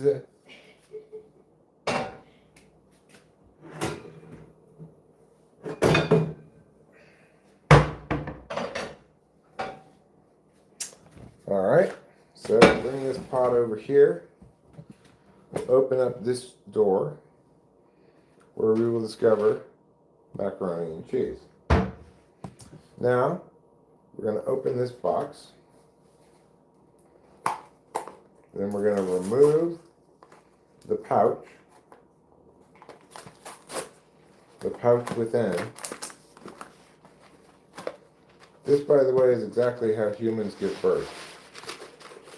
I just pretend I'm the doctor and this is the baby. Okay, now we're going to pour this in here. Like so. No, we're not. Oh, I messed up. It's fine. I messed up, but it's not unsalvageable. We'll put that in there. Get these bad boys, put them in here. No harm, no foul. We're fine. Yes, we messed up, but we've salvaged it. Now we're going to get 6 cups of water. I like to get a little more than 6 cups of water. So I fill this up to the top, which is more than 2 cups. Oh, that's you? Yeah. Okay. That's 2 cups plus. That's another 2 cups plus.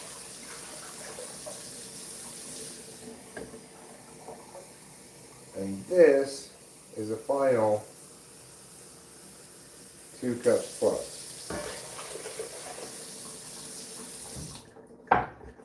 Now we're going to put this over here on the stove.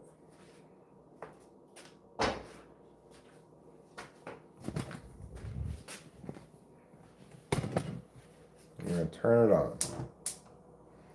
Put this lid on. And put this for about 10 minutes. Next, we're going to get out another pot.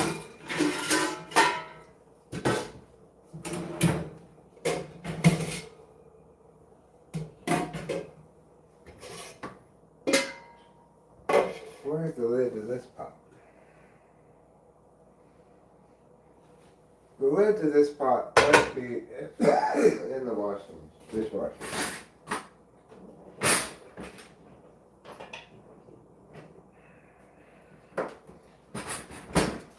Okay, so we're going to have to wash the lid to that pot.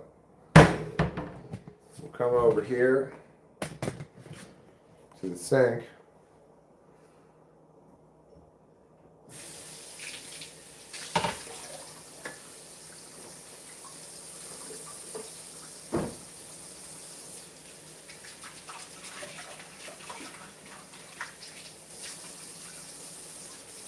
Get some soap on it, both sides.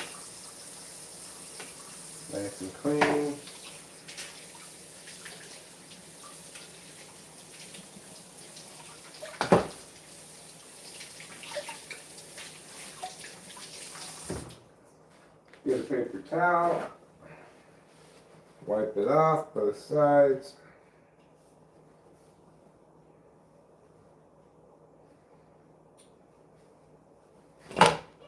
Ta-da! I caught it. Thanks. Okay. Now that we've got this, we're going to put some water in here. Now we don't need quite the 6 cups that we needed for the macaroni.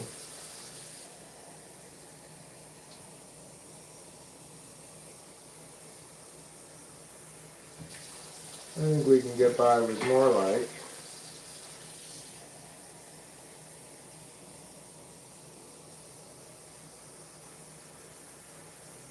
4 cups.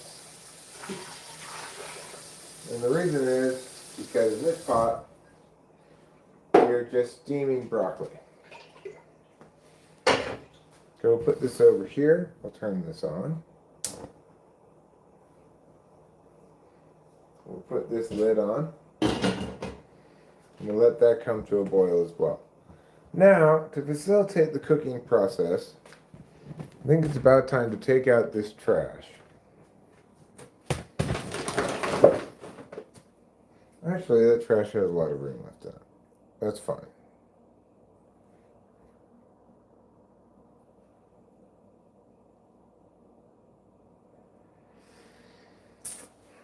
So since this does have enough room left in it, let's bring this trash can over here and let's kind of scoop up some of the trash from yesterday from here.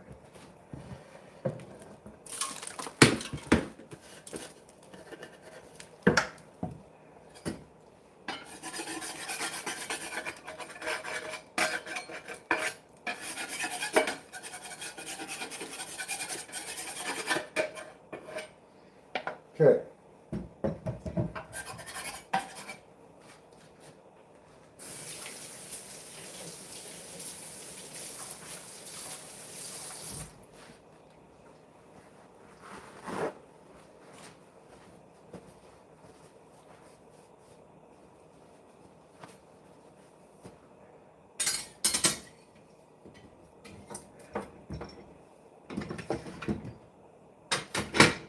Alright.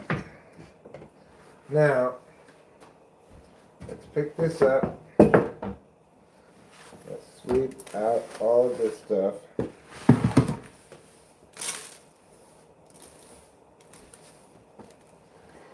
Alright.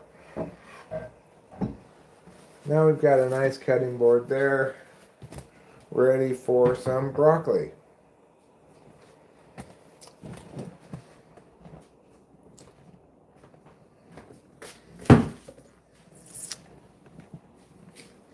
I think we've got 4 small broccolis. We're going to take 2 of them out.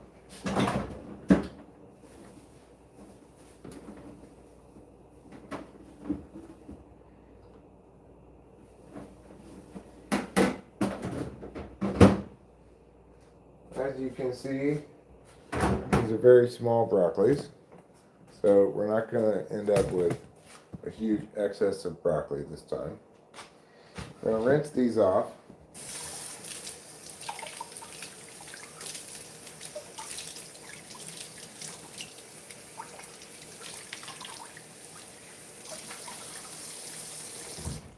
Okay. Now, bring them over here to the cutting board, and we'll get to cutting them. That will go in the compost pile. Let's break these off.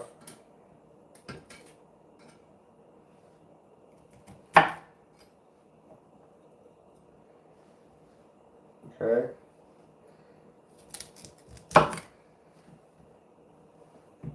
This goes in the compost pile. And this, break these off.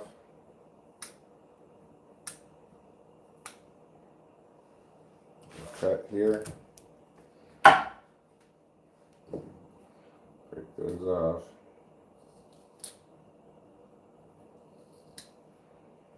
Okay. That's about the right amount of broccoli. Now this goes in the compost pile.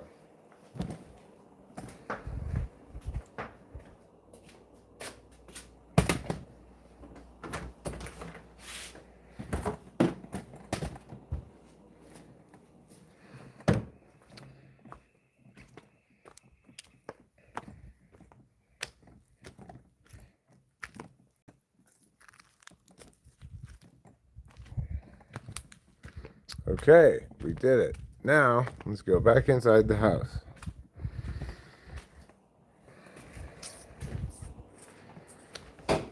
So we've got another bit of a cleanup to do now.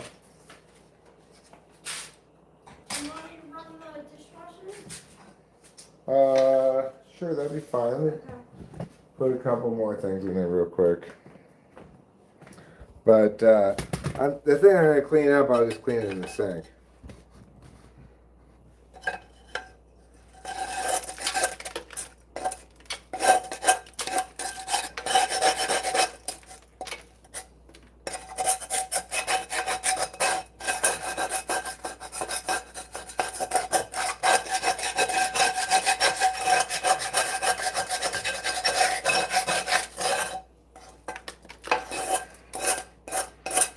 All right.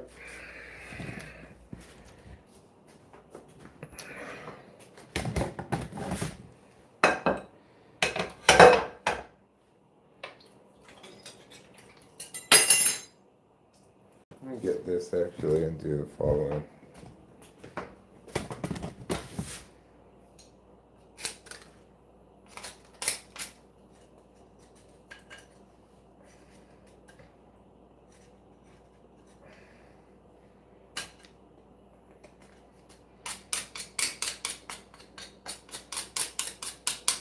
Okay. Now,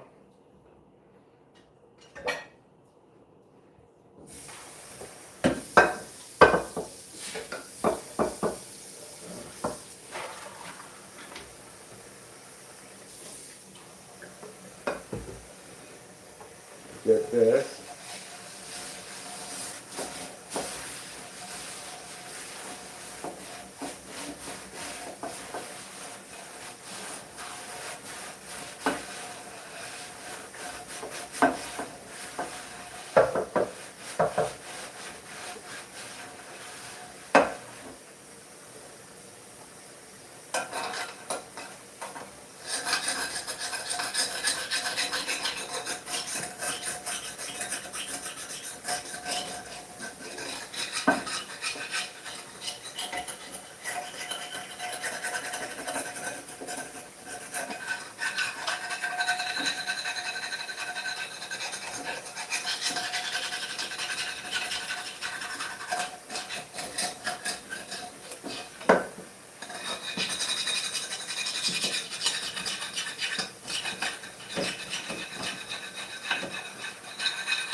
Try to get it just a little bit more.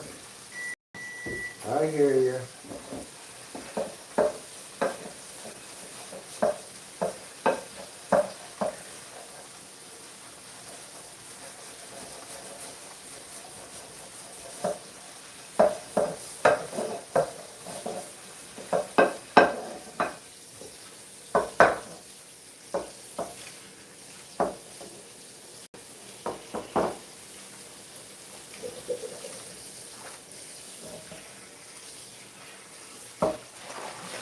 Okay.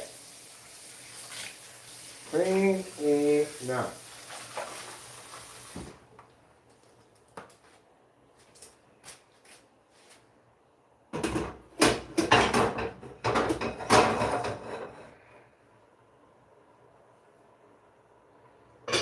Needs a few more minutes before it's ready to go. I think what I'll do is I'll move the pot to the back so I can have the pan in the front. And this pot's almost boiling.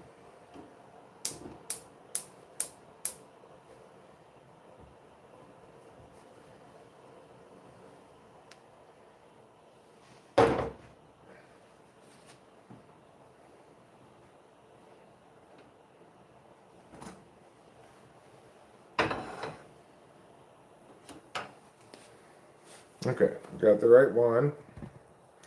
So we got that pot in the back boiling. That's where we're going to steam the broccoli. We got this pot almost boiling. That's where we're going to put the macaroni. For the pan, we need our meat. And our meat tonight is going to be half of a smoked sausage. I'm not going to do the whole smoked sausage because Rachel doesn't really eat that much smoked sausage. And I can save the rest for tomorrow.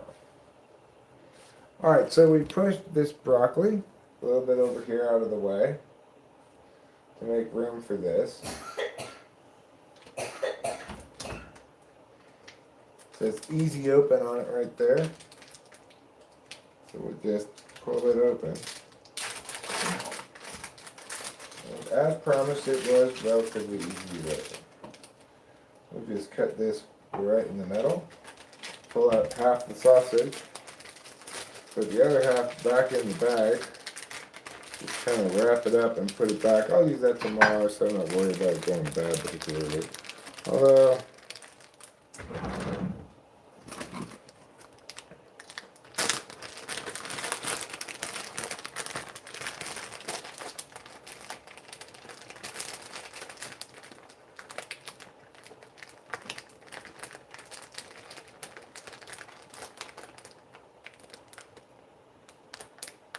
I guess it wouldn't kill me to put it in a Ziploc bag.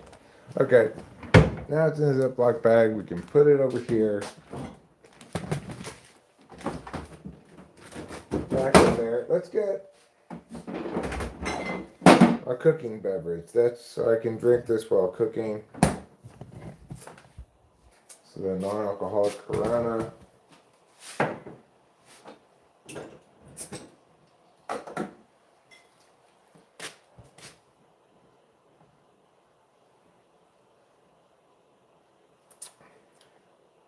Ah, that's delicious. Okay.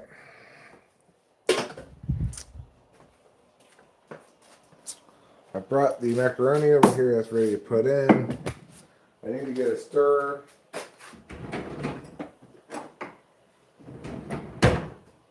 This will be fine. So, we're going to basically put these in at the same time. I do need to start this up. Let me just chop up the sausage first, actually.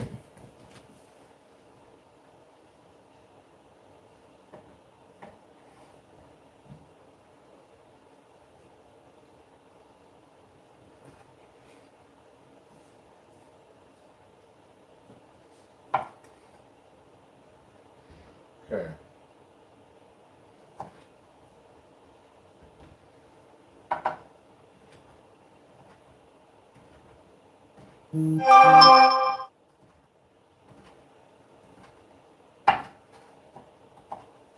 Okay, chop up those. Chop up these.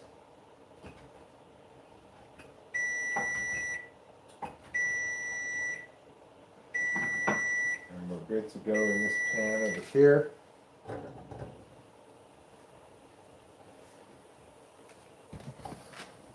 Alright. Got the sausage in the pan. Now, we're going to put the broccoli in here.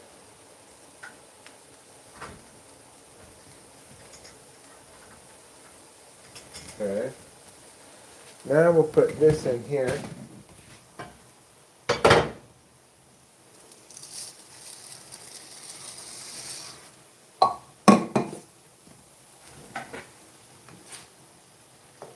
Stir it up a bit. Put 8 minutes on the clock right there. We don't have so much broccoli there, so I think I'm going to just do, I'm going to give it about a minute before I put the broccoli in.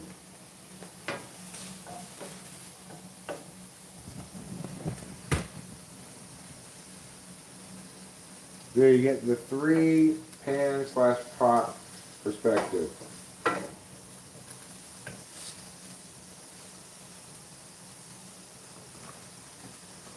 Stir that around a little bit. You don't want your macaroni sticking together after all.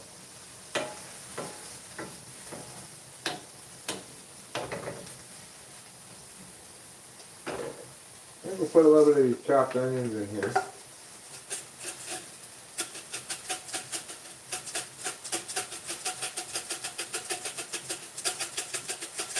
Oh, I was going to do chicken, I forgot. Well, I ended up doing sausage. Oh well.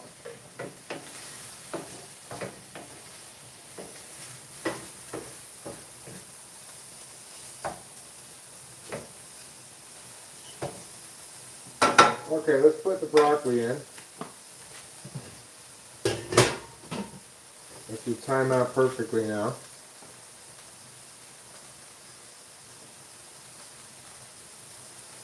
Stir the pasta around. Make sure nothing's sticking.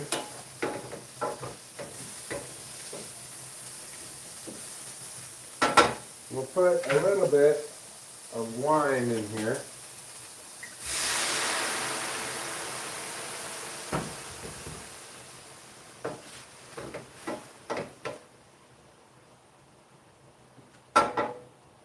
And we might as well finish this bottle. Hardly anything left in it.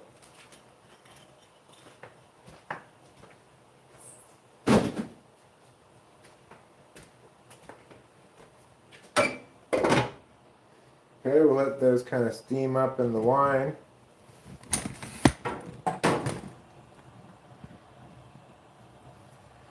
These are cooking in the steamer. These we're just stirring around, making sure they don't stick. Now it's time to get ready the remaining ingredients. It's going to be a 1/4 cup of milk, 1/2 stick of butter.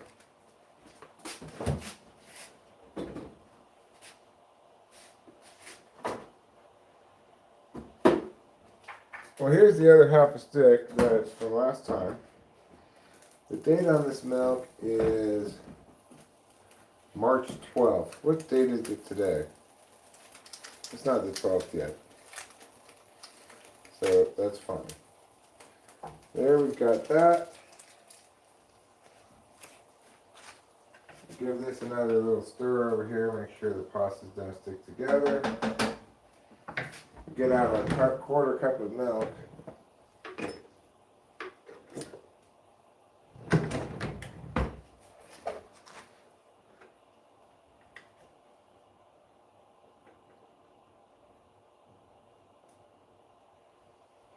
There we go.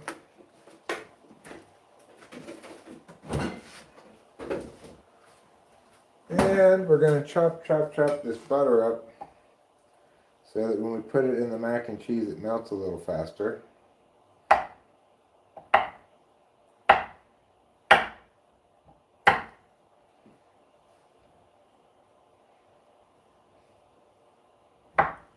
There, it'll melt nice and fast now. Alright, we've got just a few minutes left on the pasta, a few minutes left on the broccoli. Let's bring the camera back over here, but this time from this perspective. It's a little bit of a different perspective.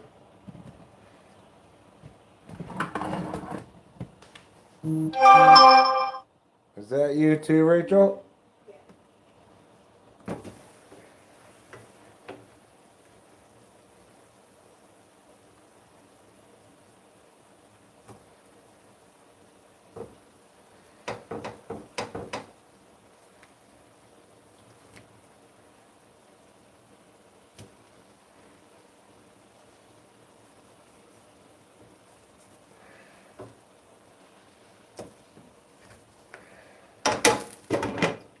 Okay, that's cooking nicely. The macaroni's cooking nicely.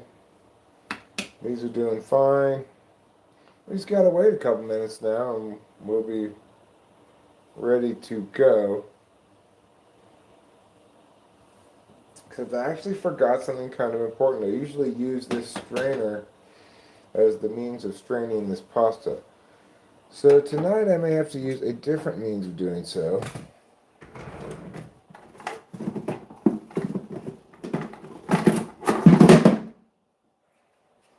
This bad boy.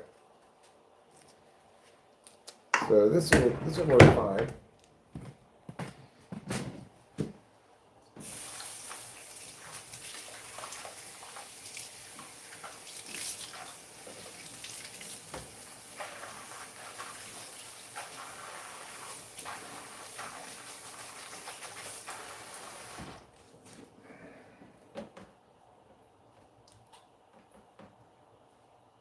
guess I could put it here, and then, well, I'm not really sure.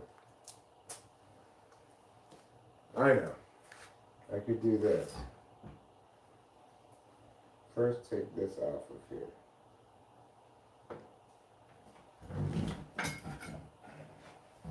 Okay, we're going to turn this around so that this hole is right here. And we'll just put this like so. And then we'll pour it in through there that way. Alright. Looks like a bit of an adventure, sure. But I believe in the power of me.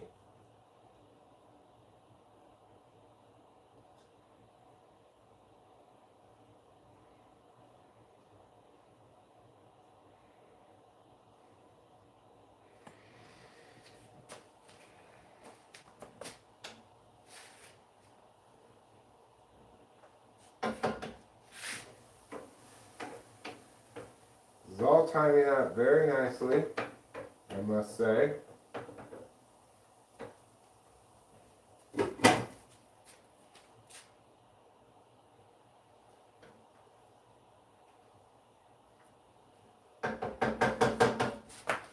Okay, we're going to have a lot of action all at once here pretty quick. We got 20 seconds left on this.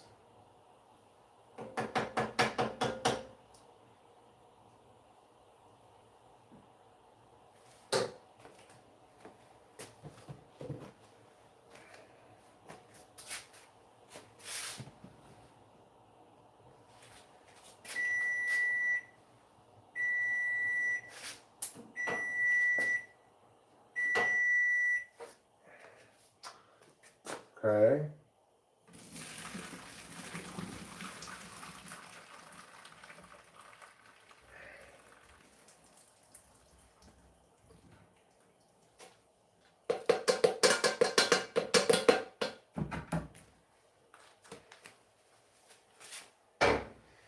All right. Now we've got this going here. We still have the meat cooking.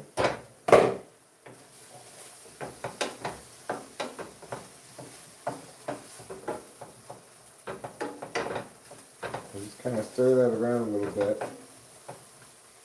Put the lid back on and turn it off. Okay.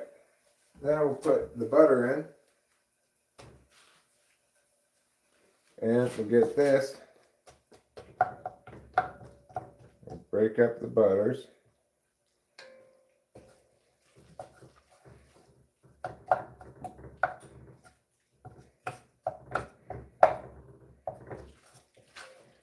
We'll make them melt.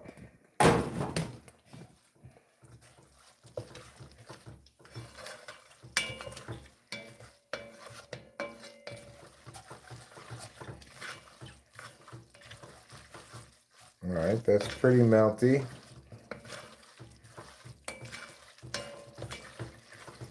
So once all the butter is melted, then we're going to add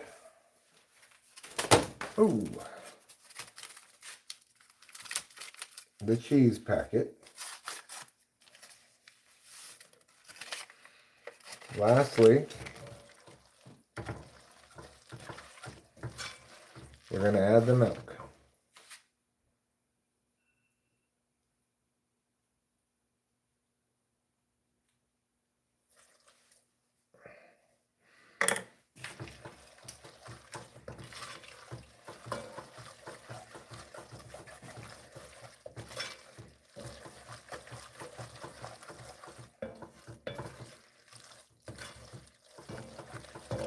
And actually, that was not lastly. There's one more key ingredient you might as well mix in right now. And that's pepper. You need a good amount of pepper for mac and cheese.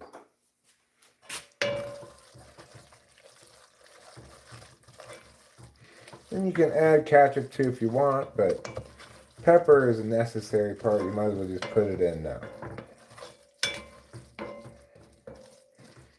That's pretty good and peppery. Now it's time to serve. I'm going plates because it's a little easier to serve with plates, I think.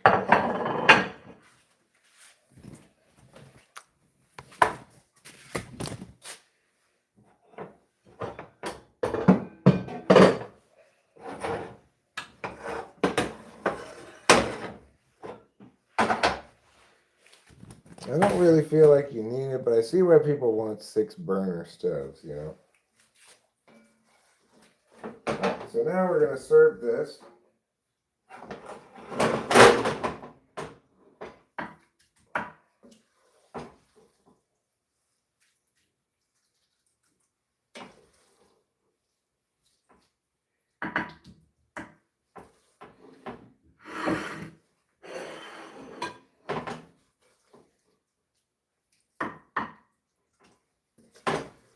Rachel and I are both a big fan of Kraft macaroni and cheese. Yeah, we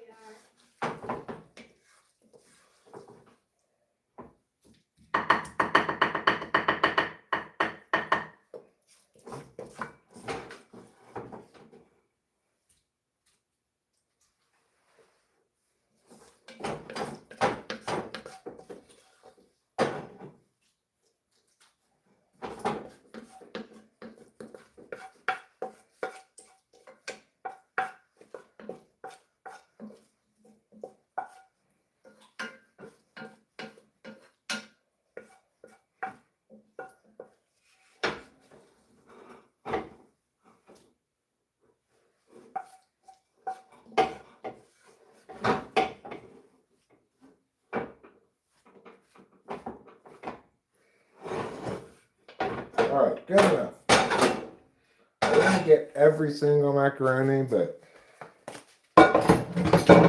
good enough.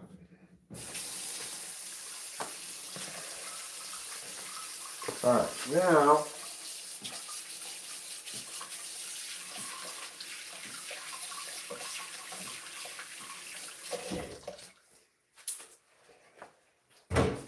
I serve the meat. I'll get most of the meat.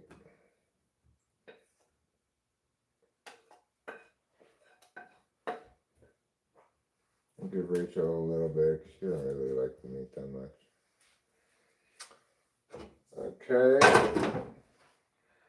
And then we've got the broccoli. Hot.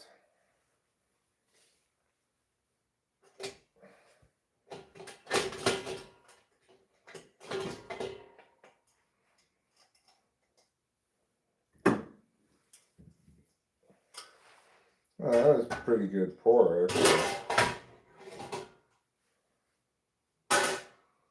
Just a happenstance, pretty even pour, I'd say. There. All right. Now we'll take these over.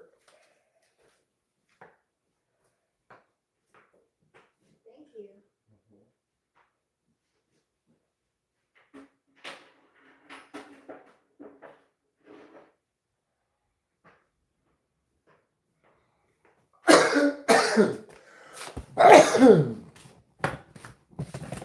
Okay.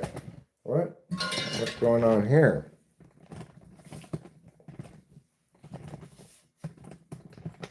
Seems like someone's got excessive tiltiness syndrome.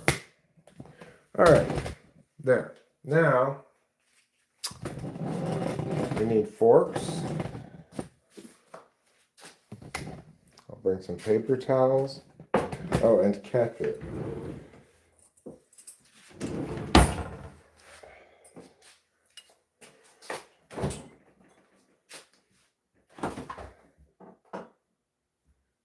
Ketchup, ketchup, ketchup, get your ketchup here. Ketchup, ketchup, ketchup, get your ketchup here.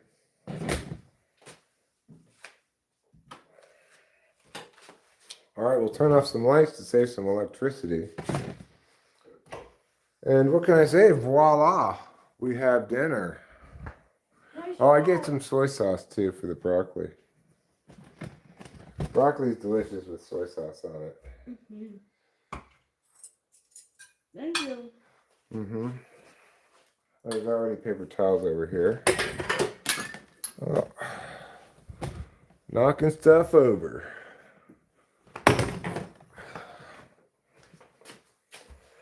Soy sauce.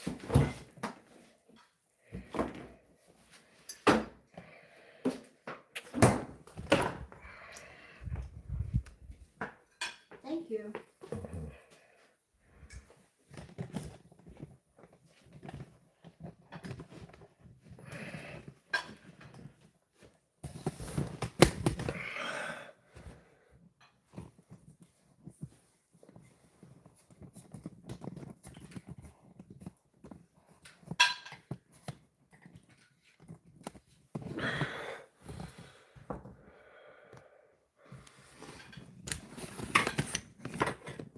Scary experience.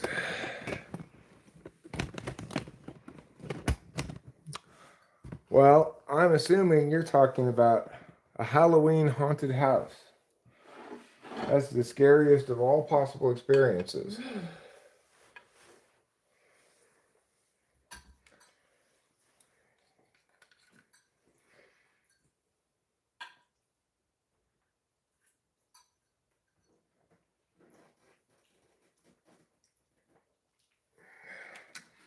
Broccoli kind of takes a lot of soy sauce. Yeah. You can't half-ass the soy sauce with your broccoli.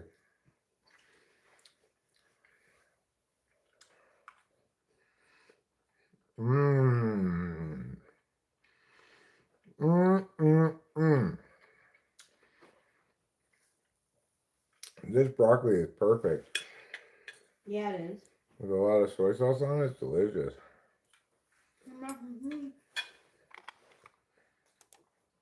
Okay.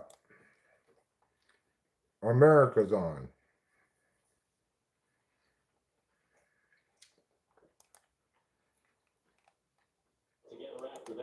We're up 2-0 already over Brazil. Let's go, America. Let's go, America.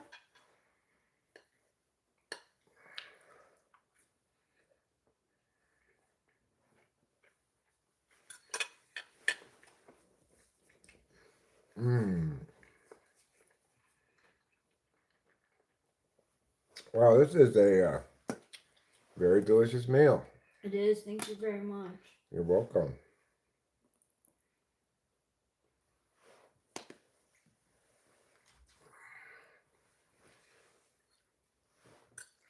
Game over? Oh no, they just.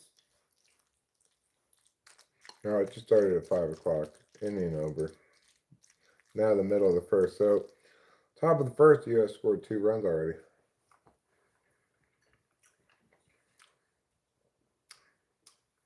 Of course, it's inevitable that some of the soy sauce gets on your mac and cheese. I was thinking the same thing. It's not bad, though, with a little soy sauce on it. No.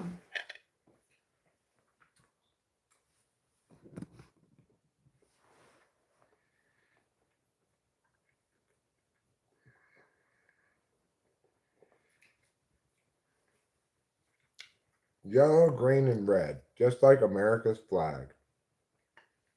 Mmm.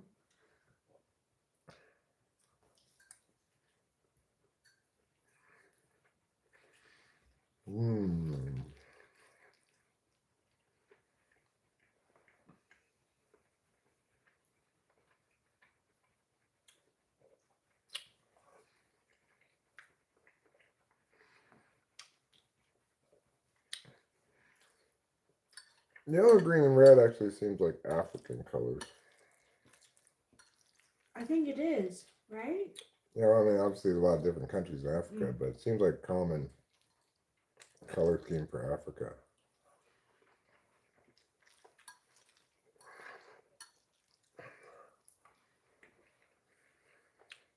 Hmm. Iranian colors, huh?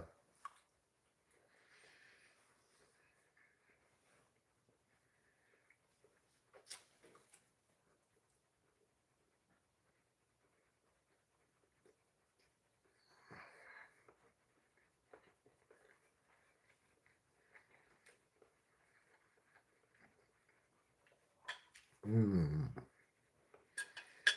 Eric put ketchup on his Yeah, mac and cheese. I put ketchup on my mac and cheese.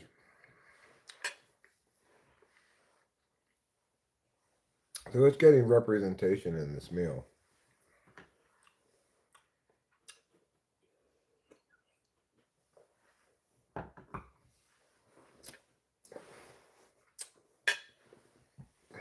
So tonight, Logan Webb will be starting pitcher for the U.S. There are a bunch of like any limitations for pitchers, so he's not going to be pitching the whole game or anything, probably.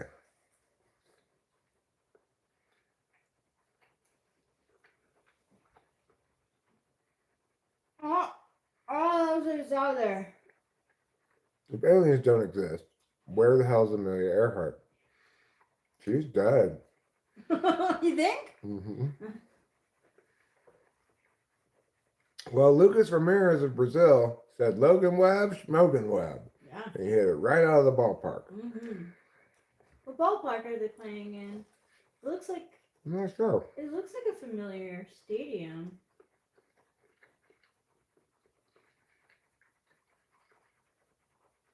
I mean, it wouldn't surprise me at all if they play the World Baseball Classic just in Major League stadiums, since it's scheduled during spring training. You know? Yeah, right. That's why it looks like it could be. It looks like a familiar stadium.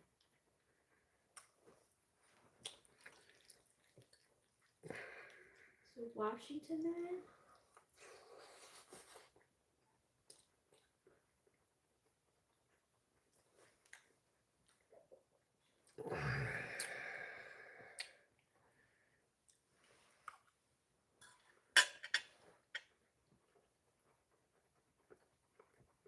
Underwear country, right?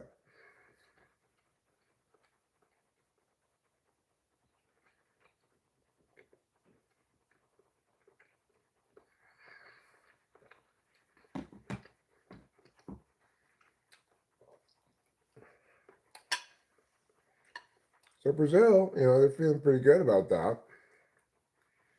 Wasn't looking so hot. They started off down 2-0, but got one right back.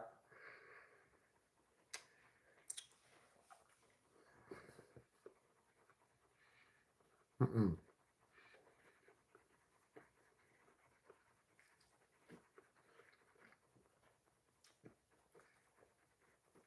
Obviously, the entire Brazilian team is wearing short shorts, and it seems obvious to me that they have nared for short shorts.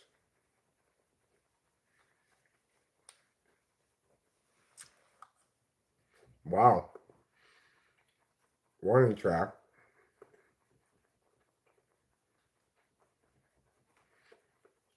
So Webb not fooling anybody. First one, home run. Second pitch, warning track. Right at the wall, really.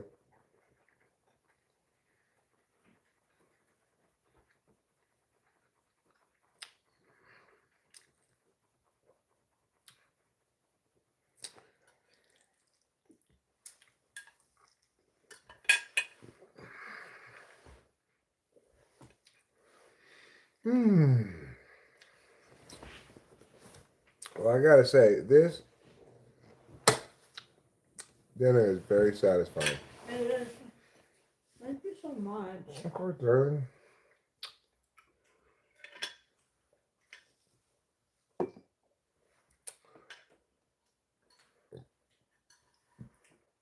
David Icky.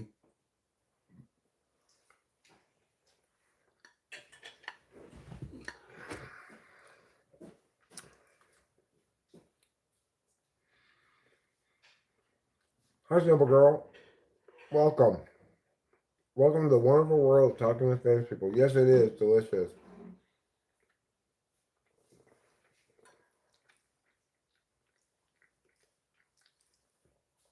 We've got your authentic Kraft mac and cheese here. No off-brand for us. We went for the Kraft. It was on sale last time we went to the store. We've got your smoked sausage, courtesy of, that's right, If you guess Hillshire Farms, you're right.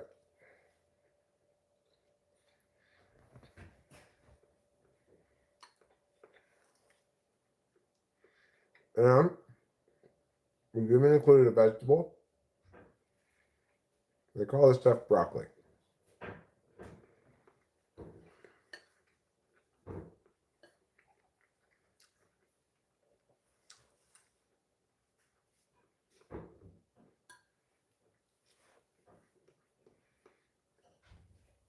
You been working out or something, simple girl? Or giving birth? That might also explain your soreness.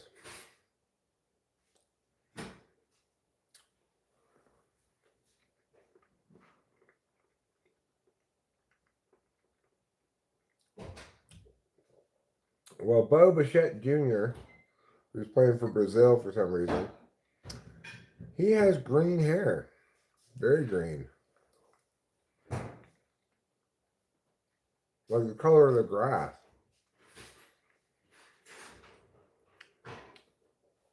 Pilates, I see. Oh, I know. It's pronounced Pilates.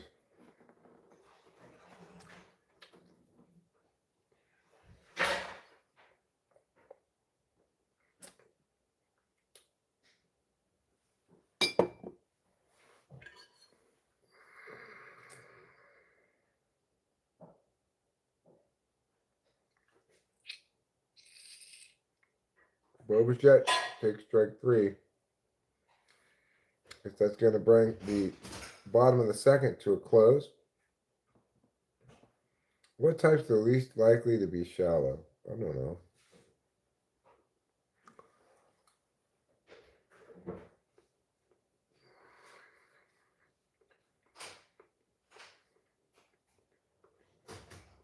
No.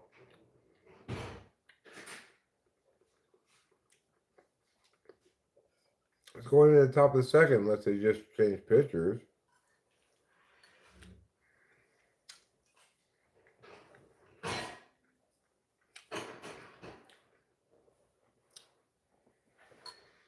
Well, I am watching what I eat these days. I'm trying to eliminate sugar as much as possible.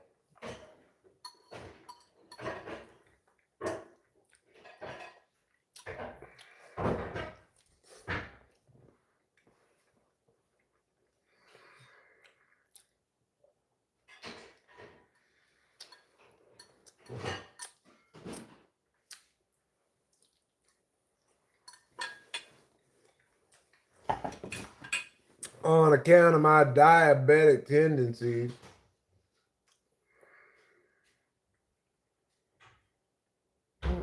No, it's at the top of the second. I said we're going to the top of the second.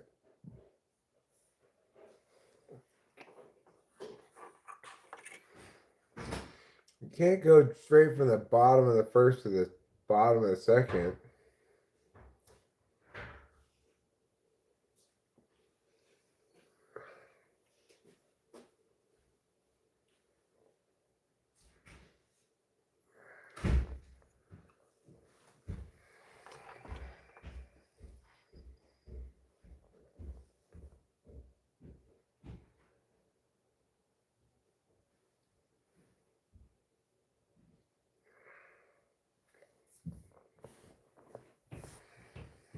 I'm almost done eating.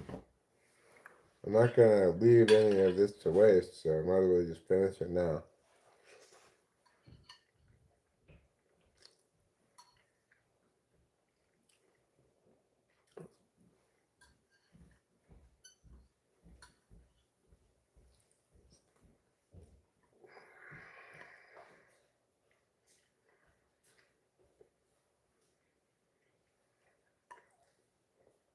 If you've got the diabetes like me,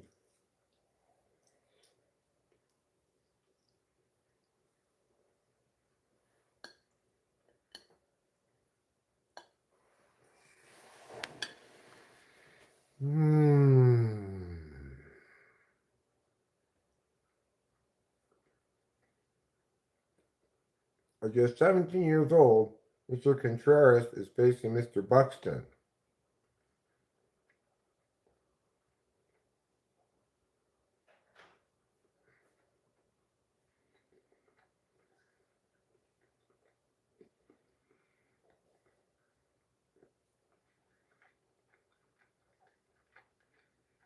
Well,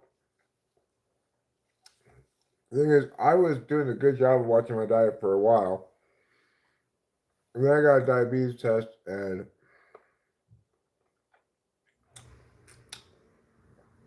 tested negative for diabetes. Then I kind of went back to my old diet, but I could totally feel the difference in terms of, I mean, I can totally tell. So I'm going to have to go back to minding my diet.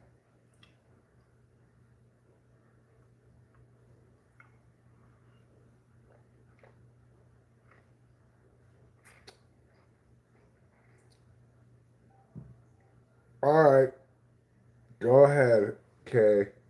Hurt me.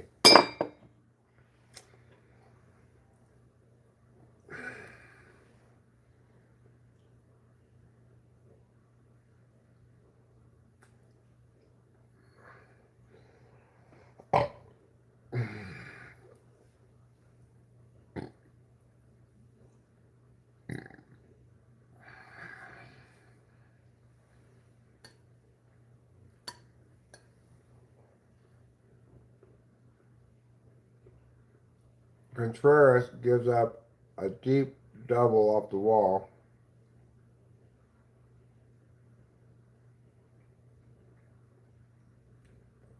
with one out.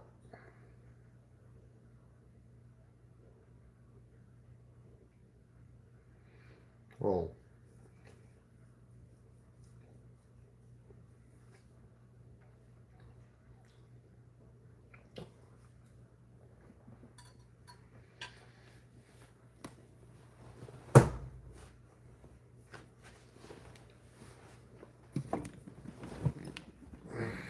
Mmm.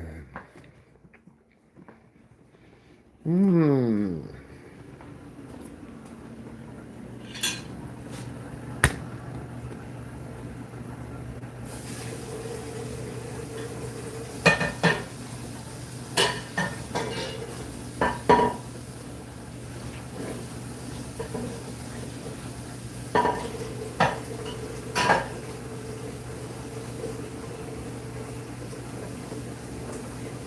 But no one told you life was gonna be this way. And life was drunk and broke. Your love left you away. Feel like you're always stuck in second gear. Cause you know not your day, your week, your month, or even your year. Well, I'll be there for you.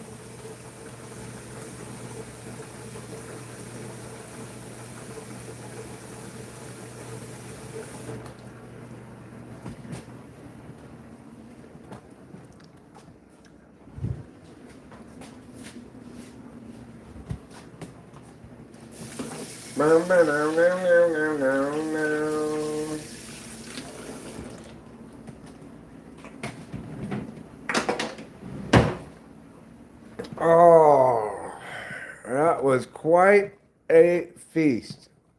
Well, one out, two on. The U.S. is giving this high schooler some difficulty when it comes to the playing of the baseball, apparently.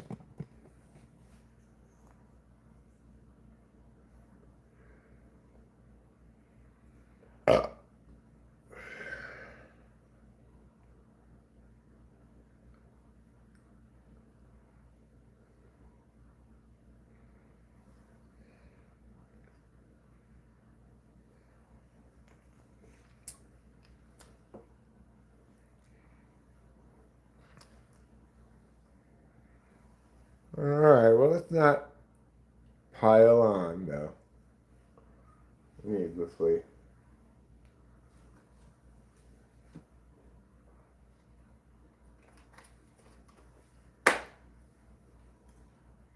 Okay, I'm going to try to have a cigarette. Brazil Hoping to get out of this inning. Still just down the run. But things aren't looking great for Mr. Contreras. Strike in there, 2-1 now the count.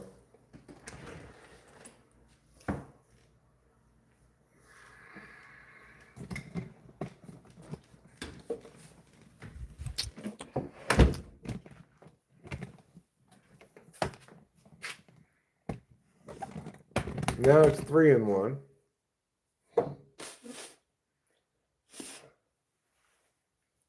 Bryce Harper on deck. No, at the plate, Bryce Harper. 3-1 is the count. Contreras delivers 98-mile-per-hour fastball, and Harper fouls it off, filling up the count.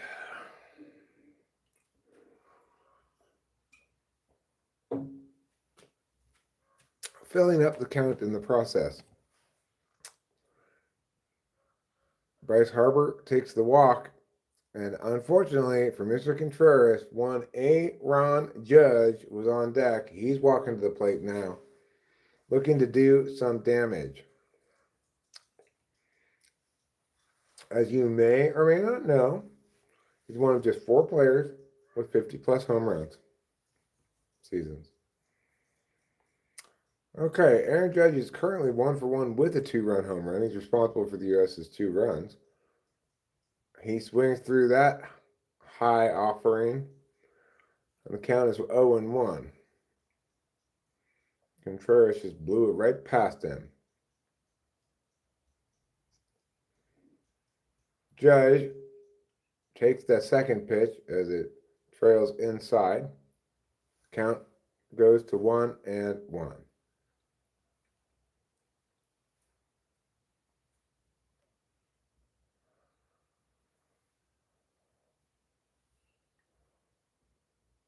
And Judge hits it, broken bat. Looks like it might be a double play. It is, and Brazil is stoked to get out of that inning. Judge takes off his shin guard in disgust.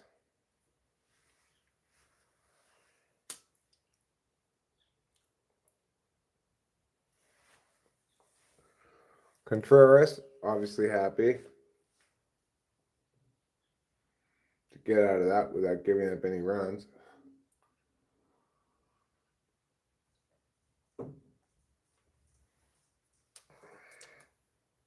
I'm guessing the final is preordained. We're once again going to get Japan versus America.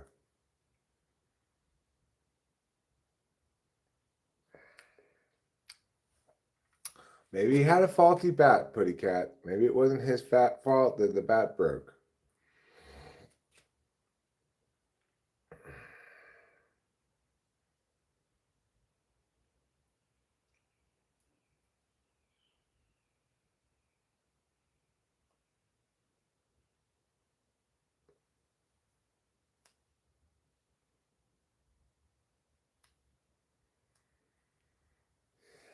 I'm just going to stay out of this current discussion.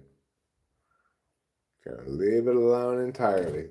Other people can involve themselves in that discussion, but I'm just going to stay out of it. I'm going to watch this advertisement for Vabismo, which I could take for my wet AMD. Some kind of disease where there's too much wetness, I guess. They still have Ozfest, even though Ozzy Osbourne is dead. No, I'm not going to buy an Aaron Judge WBC jersey for $425 or for any amount of money at all. I do not want one of those jerseys. I do not need one. I'm not going to get one. It sure is a little pricey. All right. The U.S. still up 2-1. Let's see who steps on the pitching mound. We'll see if they have the same pitcher in second inning as they did first. They seem to change pitchers a lot here in the WBC.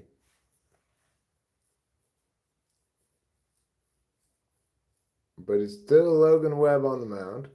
He's only thrown 18 pitches, so it makes sense to trot him out for at least another inning. If it's under 30, I think then they can pitch him again tomorrow if they wanted to.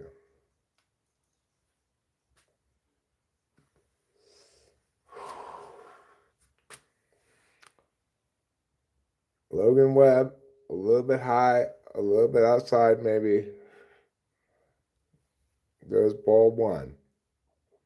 Mr. Ito up to plate, up to the bat, up to plate, up at the plate to bat for Brazil. He swings through the next pitch, bringing the count to 1-1. The Beatles said something about how we can't always get what we want. That was the Rolling Stones.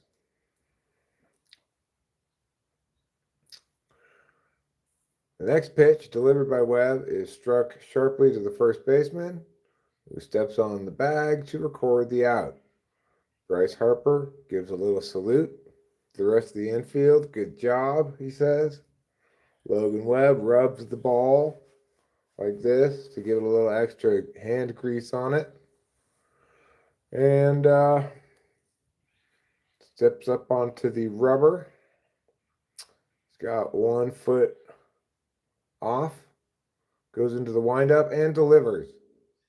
It's struck sharply to the shortstop, who makes the throw just barely in time as Bryce Harper digs it out of the dirt to record the out. It's a lot easier to play-by-play call baseball than it is to play-by-play call tennis. So the shortstop actually took that, Bobby Witt Jr. took that ball off of the heel of his glove, but managed to barehand it and throw it in time. Remember when we used to use earwax to twist our mustache? No.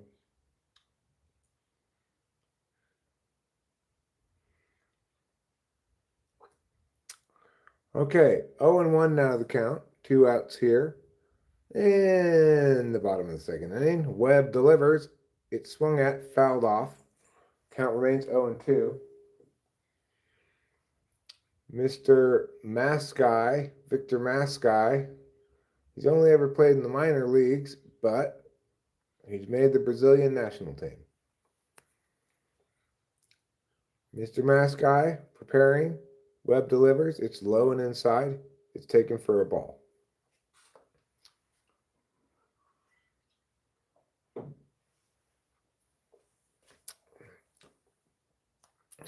No, I'm not going to grow a Raleigh Fingers mustache. Logan Webb stares down the catcher, throws the ball. It's inside again on the lower part of the plate, but well off the plate in terms of inside-outside.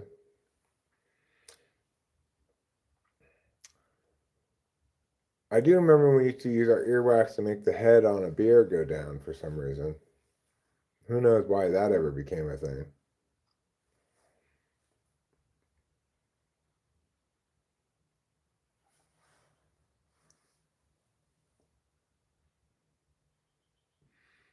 Two and two now the count as Mr. Mascai awaits the pitch. Here it comes. He takes it high, ball 3.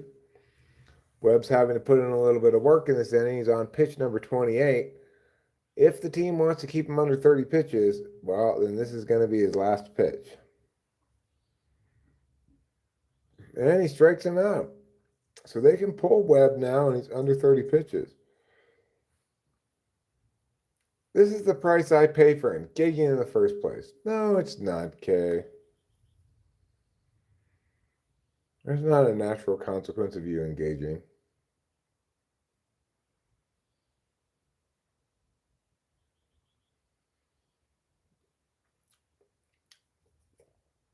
Maybe this engagement didn't go as you anticipated, but it's not the case that it's a natural consequence of engagement itself.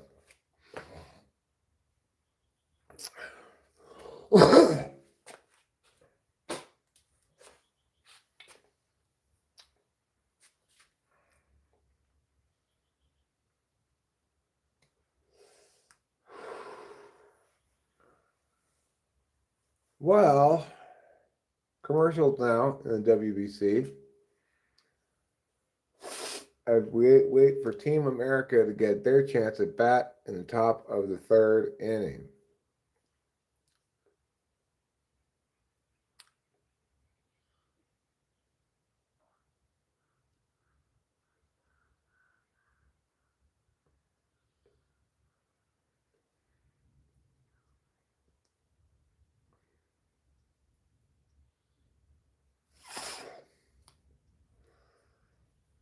Little cuz.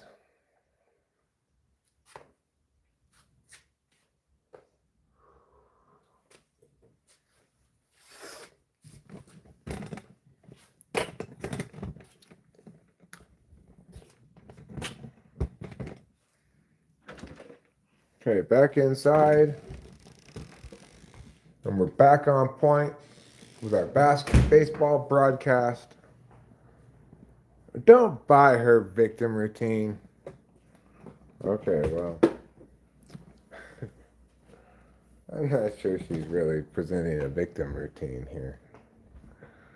She does seem to be, you know, mixing it up a bit. For reasons undetermined.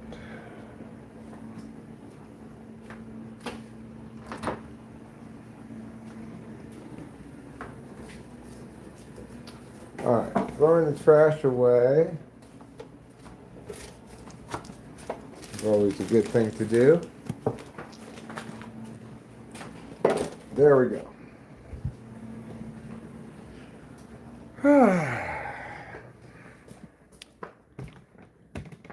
I feel pretty full and satisfied overall.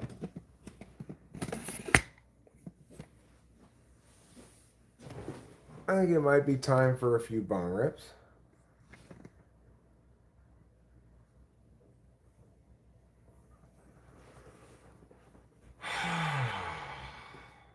Thank you. I was just thinking to myself how, I wish I had to put the ketchup away when I was getting the other stuff. Oh. Alright, we've got this grinder here. Yeah, it's a good feeling to be nice and full and satisfied.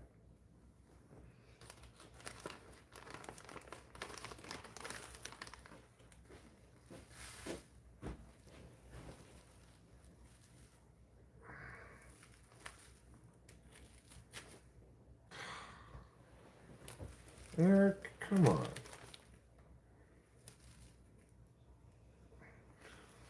Well, obviously I spilled a little bit. What are you guys, cops?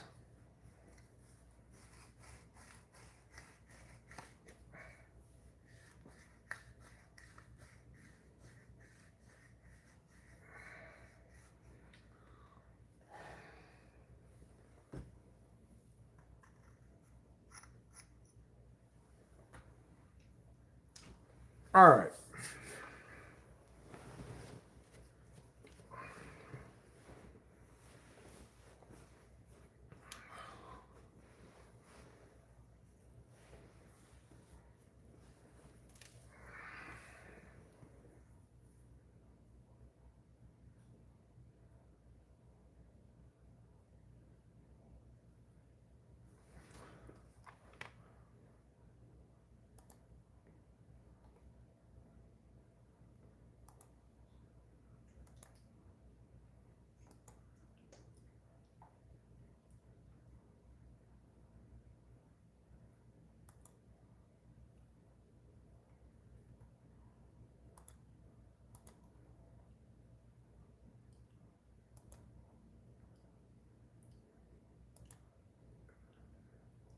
There you go, Acacia. I'll trust your judgment. No party favors tonight? You mean like no mushrooms?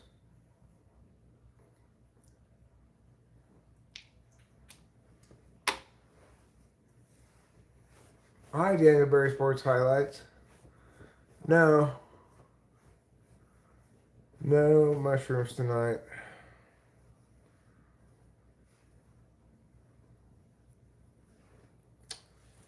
Just gonna be pulling some barn rips, watching a little baseball.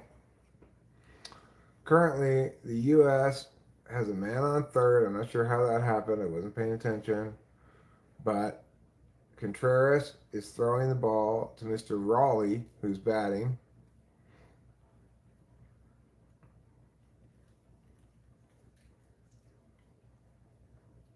The horse is a friendly sign. Fruit basket told you so, huh? Eric, pay attention. Thank you, Pretty Cat. I will. I'm doing a poor job as a play-by-play announcer by not paying attention.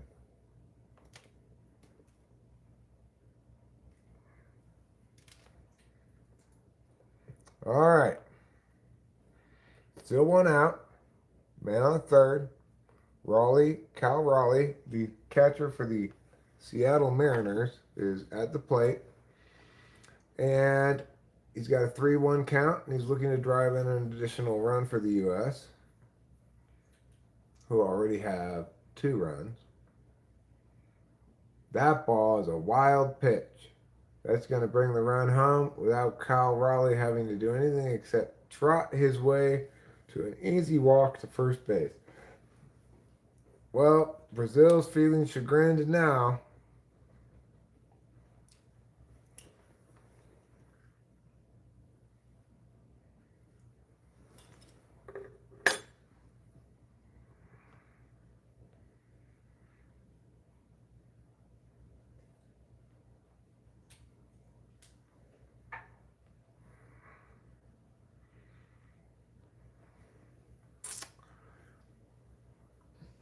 It was a very gentle kick.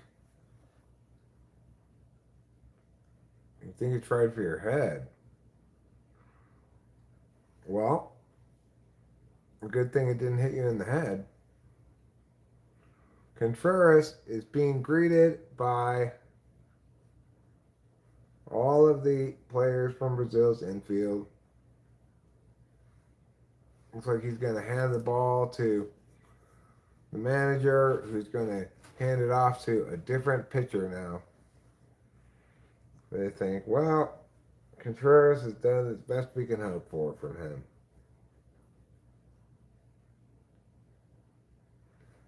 Yeah, more like a nudge, a foot nudge.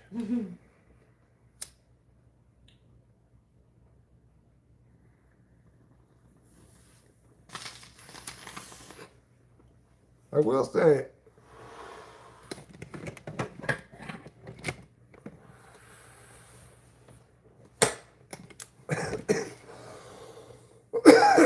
I'm happy for the World Baseball Classic. You know, spring training is not very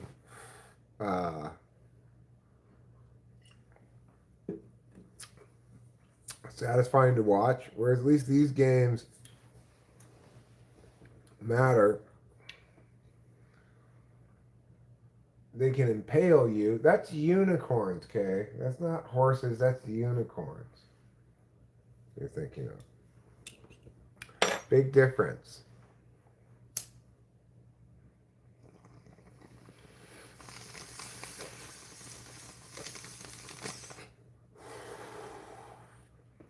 Horses can kick you, unicorns can impale you, and Pegasuses can wing you to death. Pegasi, fine.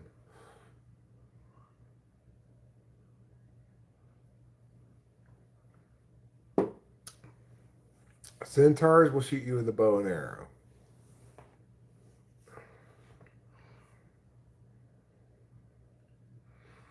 Well, sure, they can help you travel quickly until they turn upside down mid-flight and you fall down to the ground to your death.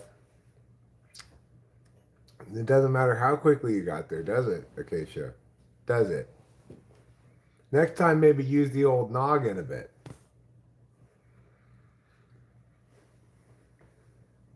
Sorry, not sorry.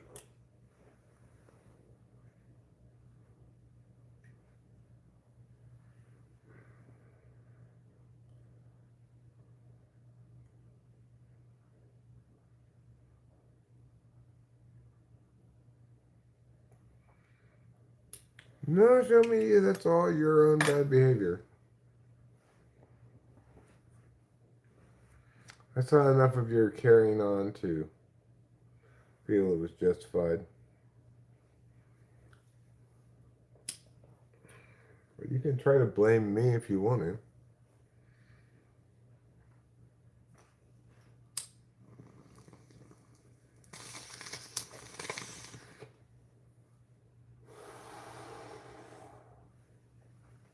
Ba-da-ba-ba-ba-ba.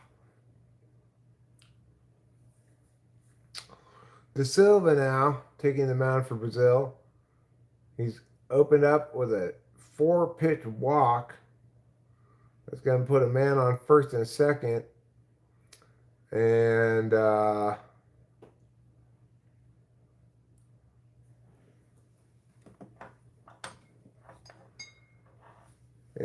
that's not going to help the Brazilian cause any, obviously. But Mr. Byron Buxton is up to bat. He's 0 for 1 tonight. He's got 2 men on, 1 out, and a chance to do something real special here in the WBC. He takes ball 1. De Silva doesn't seem to want any part of the American batsman as he walked his first batter on 4 pitches, throws a 5th straight ball to Buxton, and his next pitch swung at and missed. 1-1 is the count. Now that pitch right there probably could have been a ball, could have been a strike. It was right on the bottom corner, but if Buxton hadn't swung at it, that may have been De Silva's 6th straight ball. Anyway, De Silva into the windup, throws the ball, and it's hit sharply to the first baseman in between first and second. However, the second baseman doesn't cover first quickly enough. There's no chance for the double play. So that's going to make it man on first, man on third, 2 outs. The U.S. still at bat.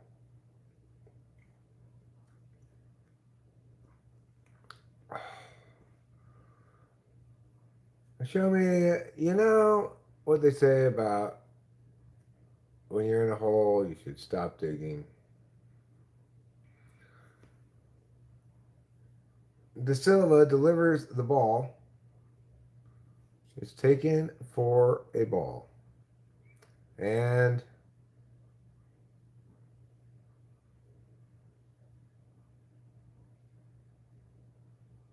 it is now 1-0. I think his name's Durang at the bat. Oh, Turang. 1 for 1 on the day. The count also 1-1. 2 outs, man on first and third. De Silva on the mound, steps on the rubber, looks home, clasps the ball in his glove, stares at his catcher, wheels and throws to first. Not in time to get the runner. First round mercy rule. The team leads by 10 plus runs after 7 innings or 15 plus runs after 5 innings. I guess they're anticipating that might be the case here. I guess they don't like Brazil's chances very much, unless they think we're going to get mercy ruled. What did I arrive to? You arrived to a bit of a feelings tornado.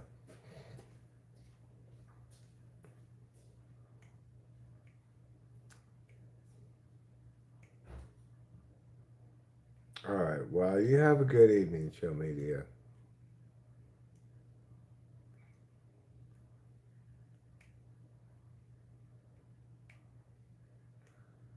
We all wish you well. I do, anyway. I certainly don't wish you ill.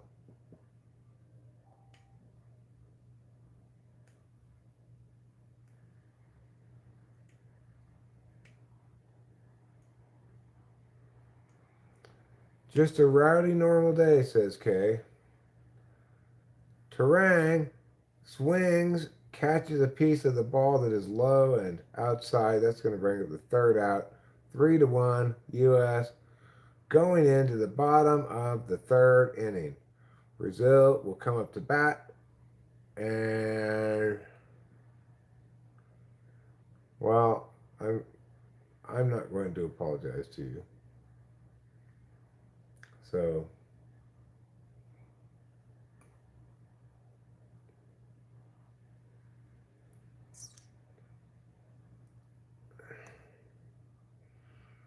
there you have it.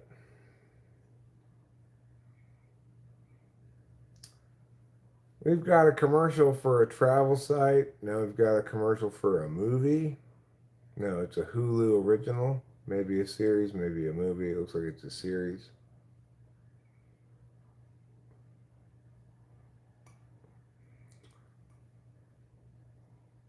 Thank you, Putty Cat, for that joke. We appreciate it.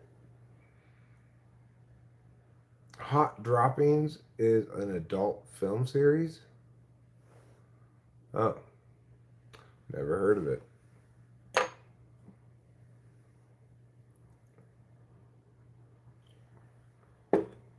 Hi, Steve Billings. How you going? How you doing?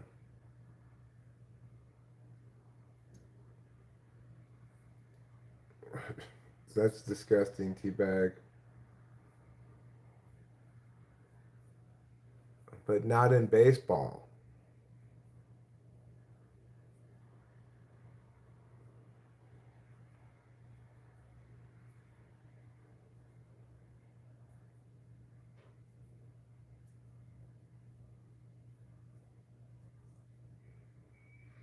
My parents are old-fashioned. When I was a boy, they wanted me to play baseball.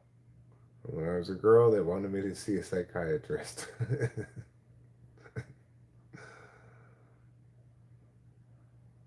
Another day above ground is right. That's what today was. Is that a good day? I guess it's better than being dead. Is that the guy who personally knows goddamn it? I forget now, the guy from TMZ? You mean Harvey Levin?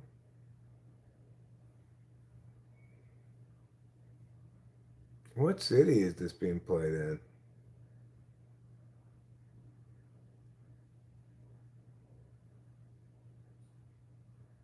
Steve Billings is the place to be.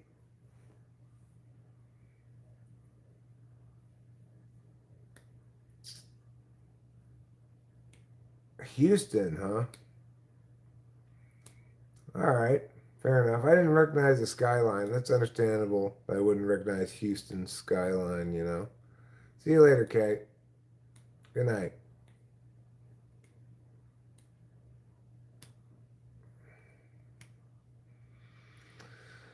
Well, Webb is still on the mound, pitching past pitch 30s, pitched 30 and 31 here in this inning, and yet he's already given up. He's already gotten one out, so he's doing well.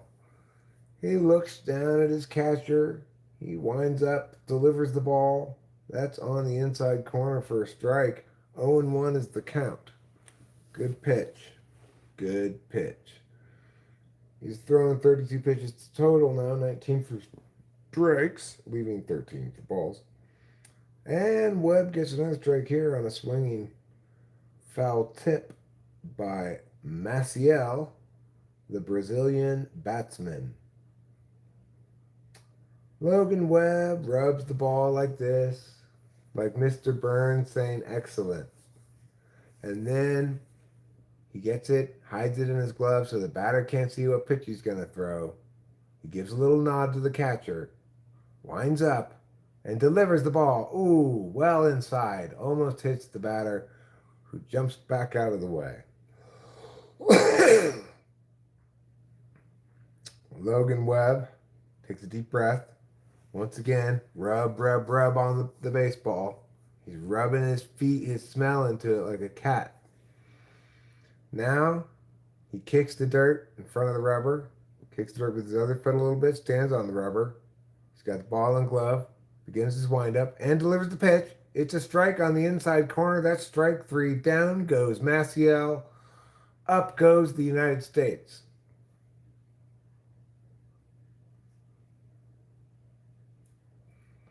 Three to 1. U.S. still is the score.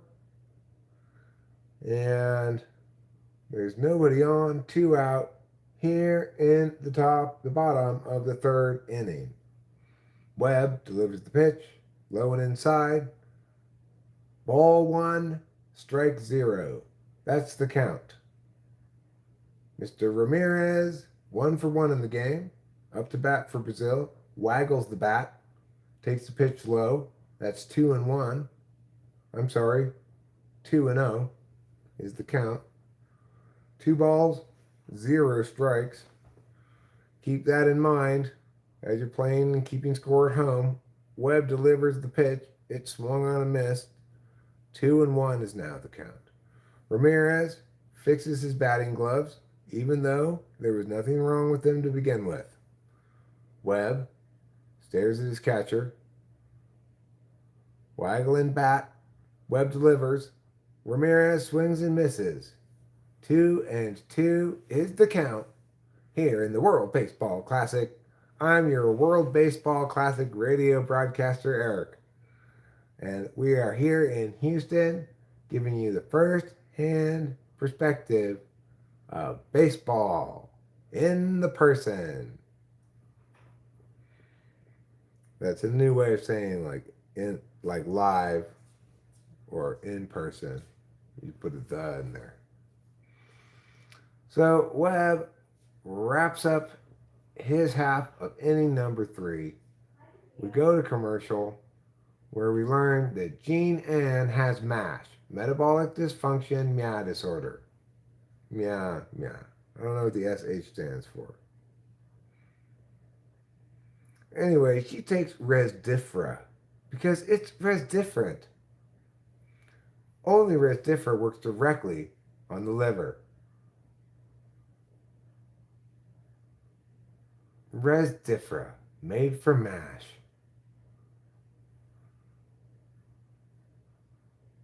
Oh, she's playing with the ball. Now she's letting balloons go. Oh, yeah, we let those balloons go, you and me. Oh, she's like the cheerleading director. She's going down. Oh, she's going to have a little conversation with the class in the assembly. Listen, everybody, I'm taking Resdifra. Could have got a haircut hookup.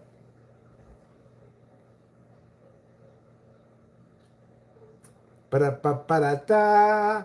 Wow, the neighborhood barber just got arrested for dealing drugs. I've been his customer for years. I had no idea he was a barber.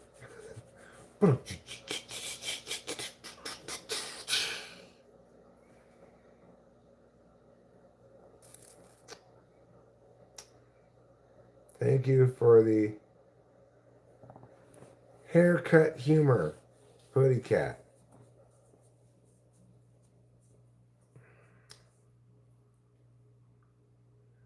All right, we're back now in Houston. Back from commercial. Thank you for sticking around for this exciting baseball game between the United States of America and the Brazilians of Brazil.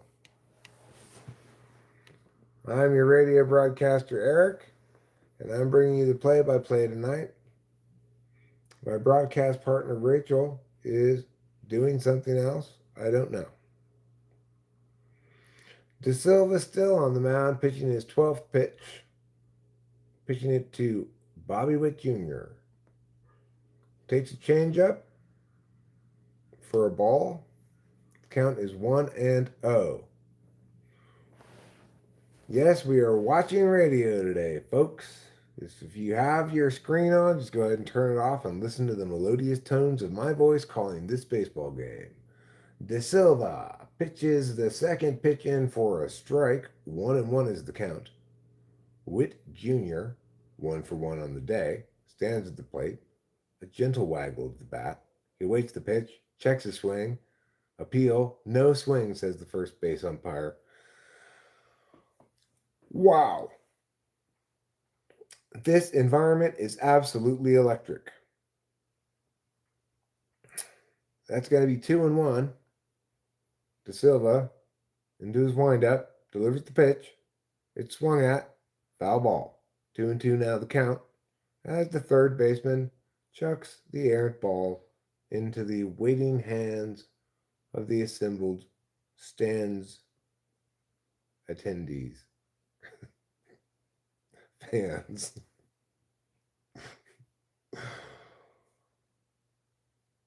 Now De Silva pushes his hands out forward like this.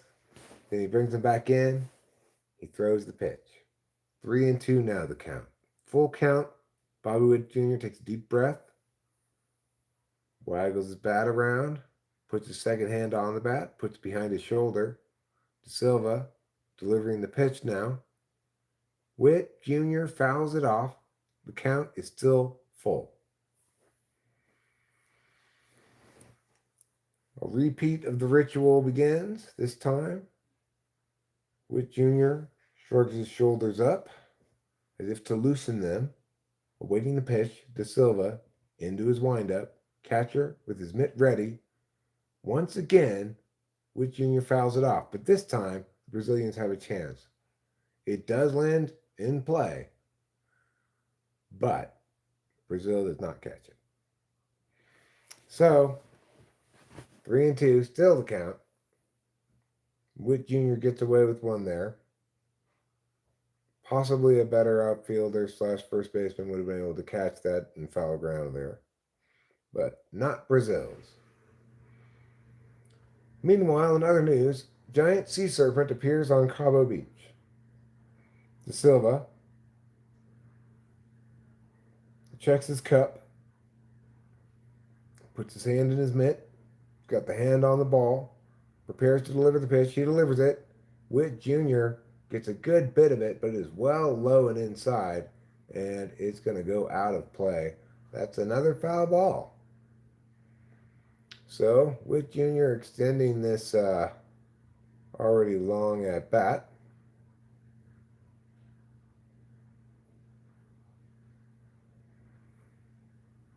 The Brazilian catcher wants to get an explanation from the officiating crew. I don't think they're really getting much of an explanation. I don't know what they would need explained, but the count remains 3-2, nobody out, here in the top of the fourth inning. This at-bat has stretched on quite some time. This has forced De Silva to throw quite a few pitches before getting even a single out in the inning. De Silva into the windup, delivers, and Witt pokes the ball to the third baseman, who throws in time to get the out. Witt Jr. retired. He's going to go back to the dugout and have a seat.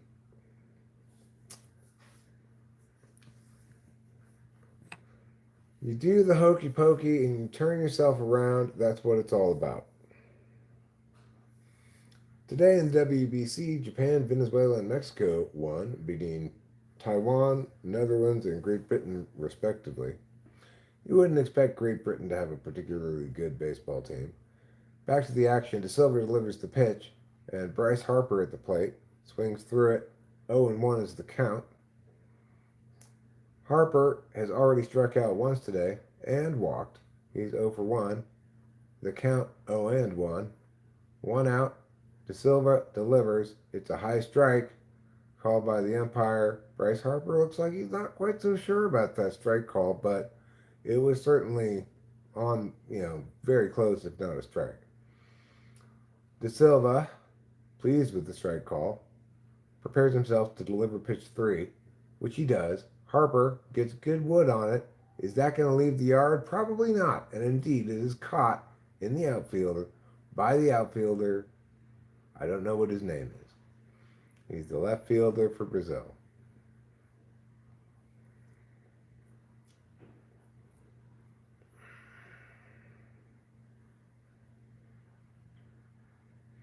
You're telling me that none of the players have scratched their nuts the whole time? I did say he checked his cup.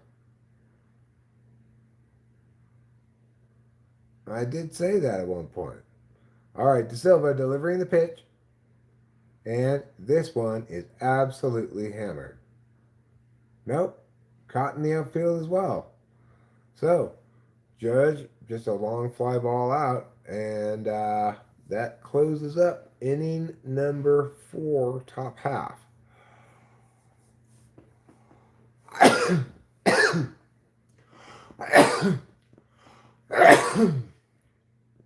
And we're away to commercial. Whew. That was a strenuous half of baseball to call.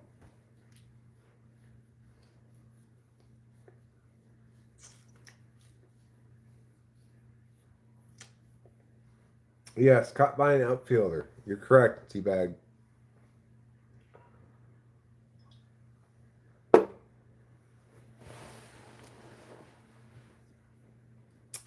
That was a wise observation you made.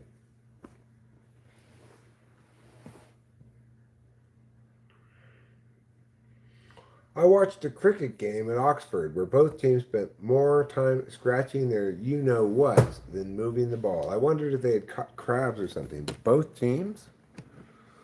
Well, maybe both teams frequented the same brothel.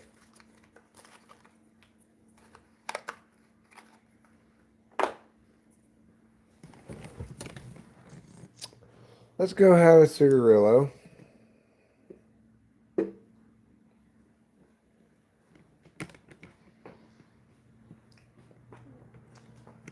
As we await the resumption of the baseball game. With a reminder, we're on commercial right now, so don't worry. None of this part is being broadcast. It's only the part during the games that people can hear. Otherwise, it's just you and me. Once the game resumes, then if you try to turn on the radio broadcast of this game, this is what you'll hear. It's Eric doing the radio broadcast. And, you know, the internet exploding with comments on how well I'm doing. You're welcome, Winston's mom. That's what I do. I save the day all the time. That was just one of many, many times that I saved the day.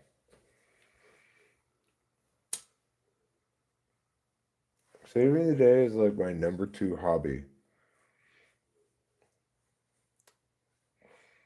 What's my number 1 hobby? Cooking. You know, it's cooking. Then saving the day.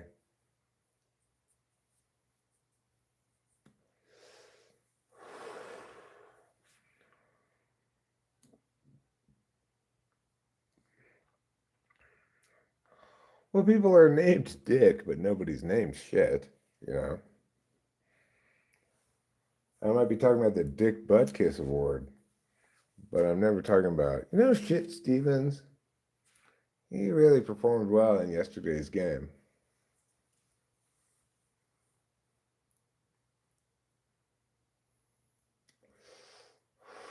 It's actually probably like number 7 or 8, I think. Footy Cat.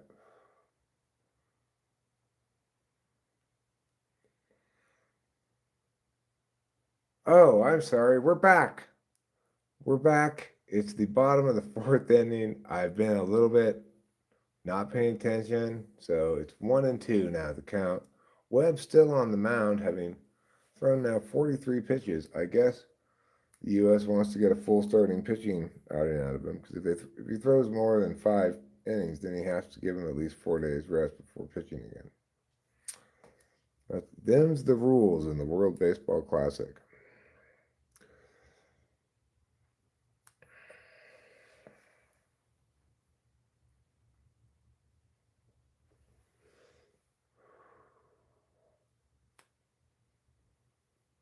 Oh, Webb makes his pitch. It is fouled off, and Mr. Carvalho has broken his bat. He's going to have to run back to the dugout to get another bat. He gets another bat. He holds it in his hand, caresses it. He says, yes, you're the bat. You're the bat I was looking for the whole time. Webb, he's on the mound. He's kicking some dirt, talking to himself, chatting, looking at the ball, talking to the ball a bit. You're a good ball, he says. Now, Carvalho taps the top of his helmet, makes sure it's on tight, waggles his shoulders, waggles his hips, taps the base with the bat. He's got it over the shoulder, and it's beginning to waggle now, too. Webb delivers. Strike 3. Sit down. Out number 1, recorded by Logan Webb via the strikeout. Next up, batting for Brazil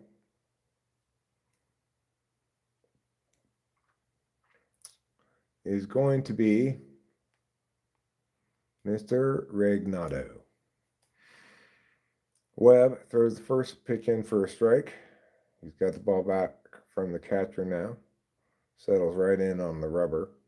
He's not dilly-dallying into the rotation windup. And he hits it directly to the shortstop. Catches it for the out. Webb, feeling pretty good about himself, puts his cap back on, takes it off, puts it back on. And now it's the very green-haired Ramirez up to the plate.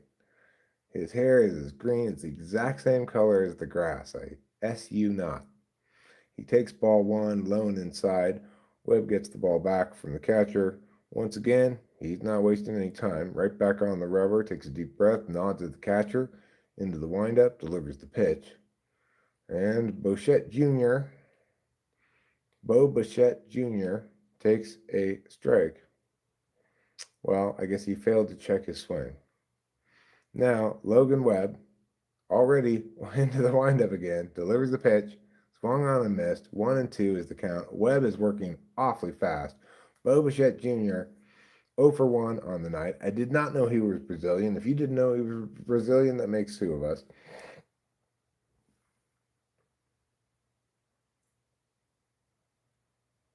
Oh, Bichette Jr. swings wildly over the top of a pitch that was very much out of the strike zone. Bo Bichette talking to himself as he walks back to the dugout. Logan Webb strutting back to the dugout with confidence, only to be stopped by the umpire to get his hands checked for sticky stuff. And now we're into the commercials. This commercial's got Ben Stiller in it.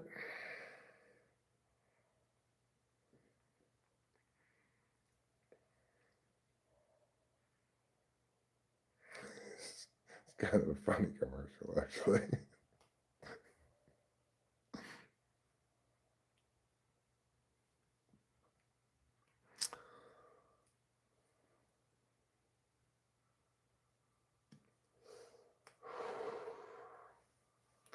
So, commercial time here at the World Baseball Classic. You know, commercial time for them, it's intimate time for you and me. There's only a few of us here, so we can really enjoy some special intimate time together. Oh, never mind then. I'm not quoting Chat GPT. Fact check GPT is what I was gonna say. But he's getting ink done. He asked for a 13, but they drew him a 31.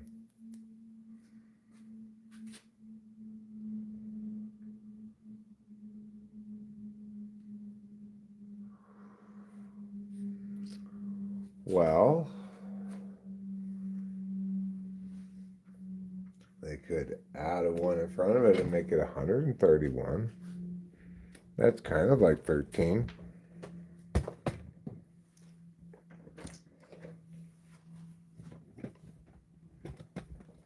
I think 31's cooler than 13. I think you actually got lucky there. 13's kind of like goth, but 31 is just kind of like, what's up with 31?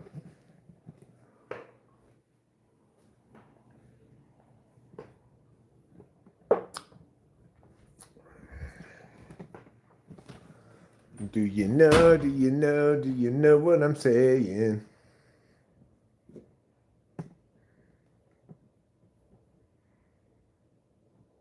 Oh, that's too bad, Fly Guy.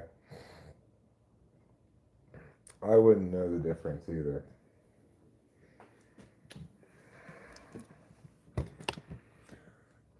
Thiago Vieira is pitching now for Brazil.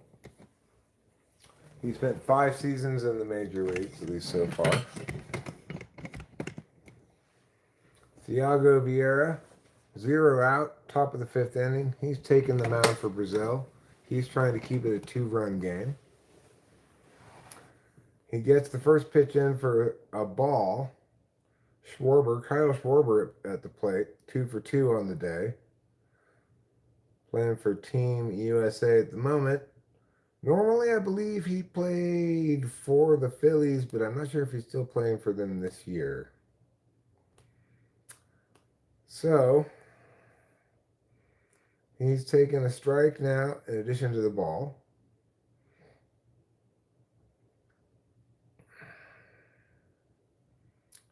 Pitch delivered. Schwarber gets a good chunk of it. Hits it, though, to the second baseman who covers for the first baseman behind him, gets the ball, and gets a good out at first base. That was nicely played by Brazil. It sounds like they have dirty orgies. That's why I don't want to go to their house. Let's replace my current bad tattoo as number 1, says Johnny Katz. Well, congratulations, Johnny Katz. You have lost the not coveted position of worst tattoo.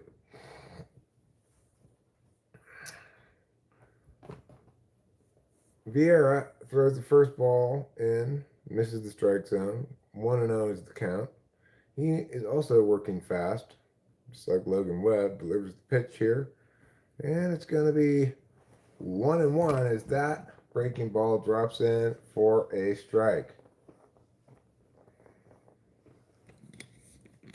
Oh, it's lyrics to an Offspring song. I didn't know that. Okay, good. The cat has gone away. Sort of. She's right there, actually. But I think we can coexist in these respective spaces just fine. I much prefer there than here. Here's the worst place for her to go.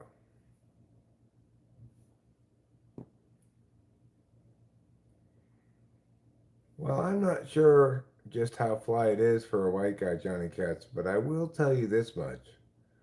You do need to keep them separated. He's so cool, he's even ethnically cool. You're not truly clean unless you're ethnically clean. I'm joking, of course.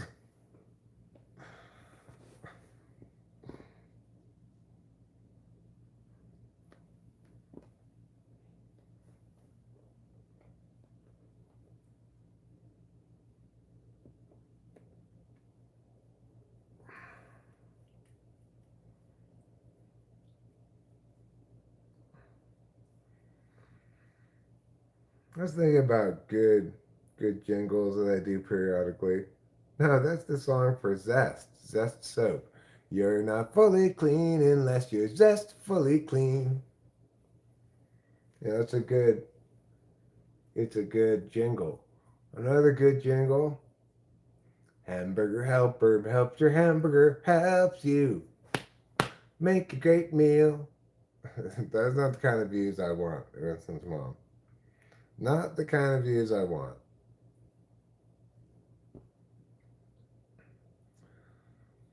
I mean, how many times have you thought to yourself, gosh, for no reason, all of a sudden I want to help my hamburger make a great meal? And then you find yourself buying Hamburger Helper. Well, it's all thanks to that song. Or how about this classic jingle hit from yesteryear? Make it last a little longer, say goodbye a little longer. Have might regret. Eric seems like the name for only the stoic. Very well. I don't think I'm very stoic.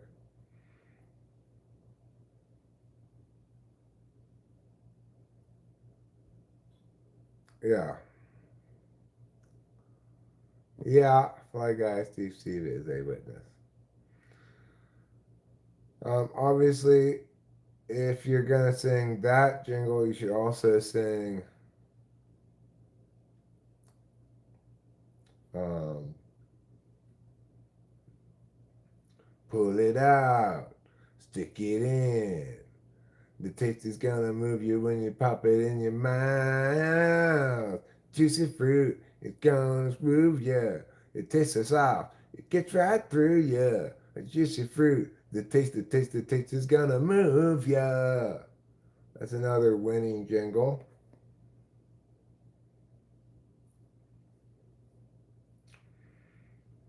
You know, Doublemint gum also had equivalently frequent commercials to both Juicy Fruit and Big Red, but they didn't have nearly as catchy a jingle. Thank you, everybody.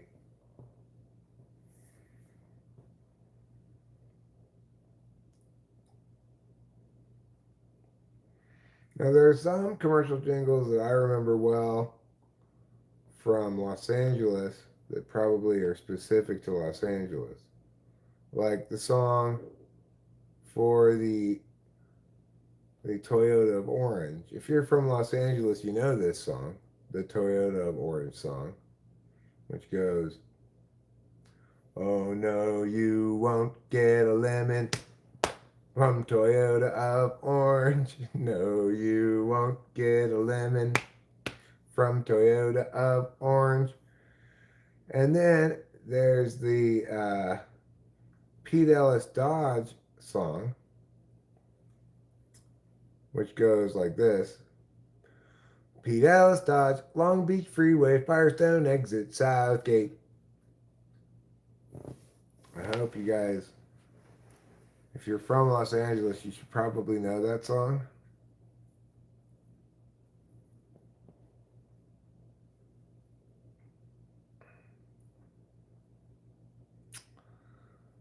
It's a good one, obviously. For people who are within In-N-Out territory, everybody knows the In-N-Out jingle. In and out, in and out. That's what a hamburger's all about. You may be familiar with that one if you're on the West Coast somewhere. Let's see what other songs we got. Well, I mean, everybody knows this fairly recent classic. I know everybody in the whole country knows this one. So you have a structured settlement and you need cash now. Call J.G. Wentworth, 877 cash now. 877 cash now. Everybody knows that.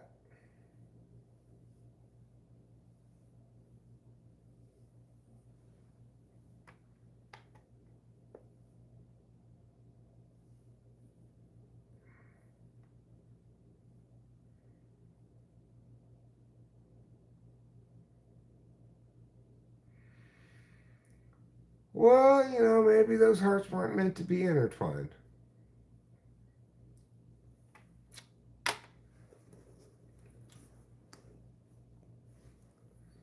Here's another one that probably everybody in the whole country knows. Every kiss begins with K. No, Steve, for fuck's sake, you're going on timeout.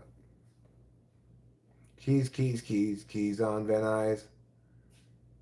Keys on Van Nuys. Is that how it goes? 1877 Cars for Kids. I can't think. I've heard that before. Can you sing it? 1877 Cars for Kids. Something donate your cars for kids. You ever heard it? Maybe it doesn't really stick in my mind because it's like donate your something today. Ba-da-dun-dun-dun. That is weak. That was supposedly written by Justin Timberlake. Yeah, it was. I mean, could have been that weak. You because remember they haven't changed it? Yeah. It's been like 25 And they haven't changed it. Yeah.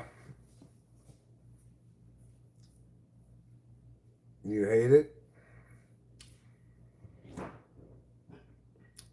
Okay, Earth 101, Los Angeles.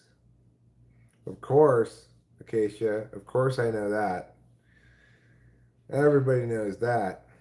I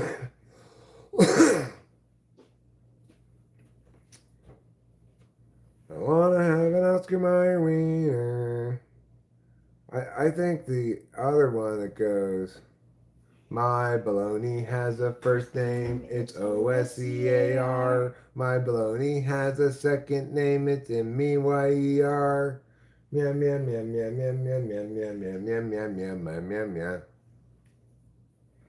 That one's a better one, I think.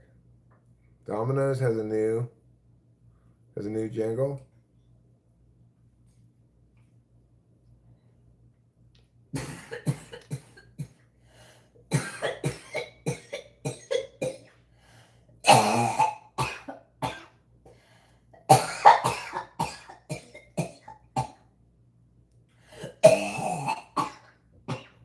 That's Rachel's new jingle. Cal Worthington and his dog Spot. They just sang that. I mean, they just sang it to that song of that children's song. I don't know exactly what it's called, but it goes, you know.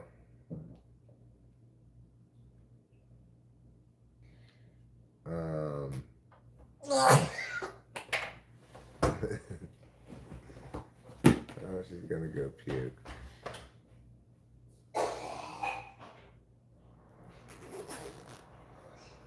Yeah, she just took too big of a hit off of the vape.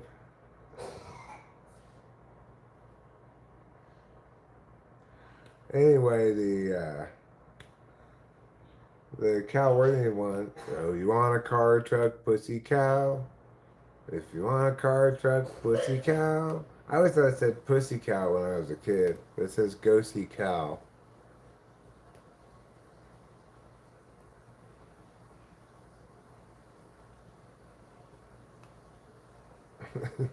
I think a good ad for an apple grower company is just simply fuck pears. No, she's just, yeah, sometimes you get a bong rip or what have you that goes down the wrong tube, so to speak. It just happened, that's all.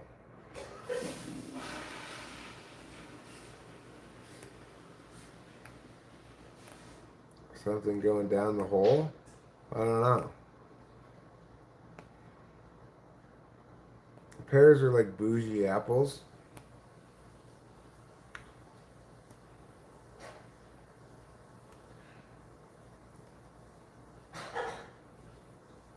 Pears are the opposite of apples in that for pears you have to wait for them to get soft. For apples you have to eat them before they get soft.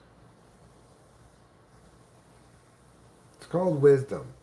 It's a little bit of wisdom I thought I'd share with you. It's not that the weed's making her puke. It's that it's like it goes down the wrong tube. You know, like sometimes if you're drinking something, you drink it down the wrong tube, it makes you kind of cough and sputter and stuff. Nobody's trying to have this competition between alcohol and weed that you constantly want to have.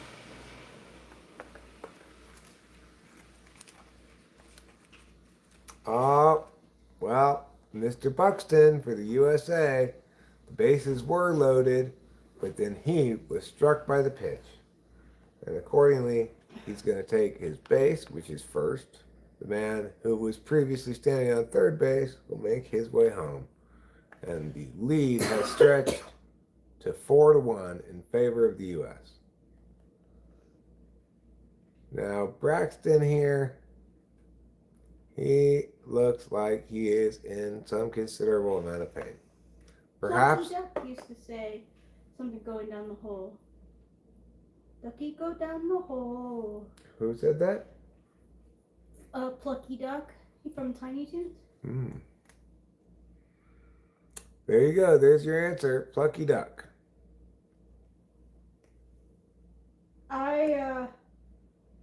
In inhaled. You're welcome, Acacia. I have been using the Roomba in our room and the bathroom in the bedroom, and like it was a perfect storm of me taking a hit and like inhaling dust and stuff. So sorry to. I inhaled. I did. Like I did. There's like dust because I've been because like the Roomba's great. It just is best for. Well, it's been a while since the room has been. Yeah. But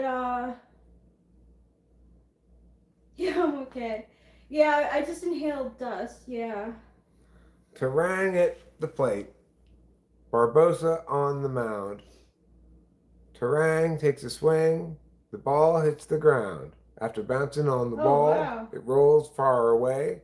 The Brazilian guy throws it, but the day has been swayed because the United States of America scores 2 runs on that double. A bases clearing double. Ken Griffey Jr. watching, looking happy, pleased that the United States has done such a good job. Mr. Braxton getting high fives. The Brazilian player looking pretty unhappy, wiping his hands on his pants like, it was my hands, they were too sweaty. Couldn't catch it. Could not catch that one because of the sweaty hands. And in fact, it didn't bounce off the wall. It didn't look like. I thought it bounced off the wall. But now it looks like it bounced off the ground. He just didn't get under it. Yeah, you know the old saying, you don't cough, you don't get off. That's what they used to say back in the olden days of smoking.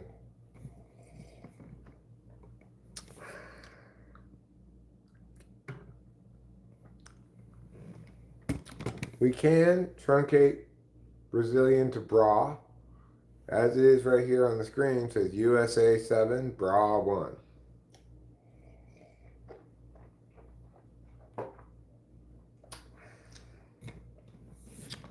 So don't be sad, brah, even though you're losing 7-1.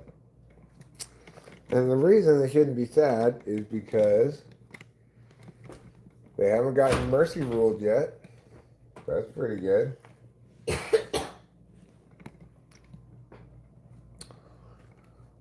I think I'll get another beer. Quote unquote beer. Not a real beer, obviously.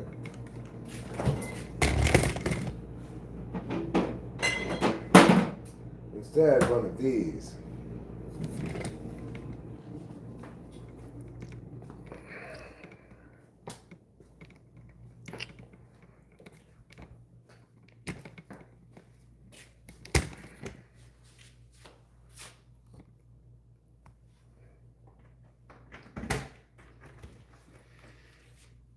Got a bit of a crick in the neck.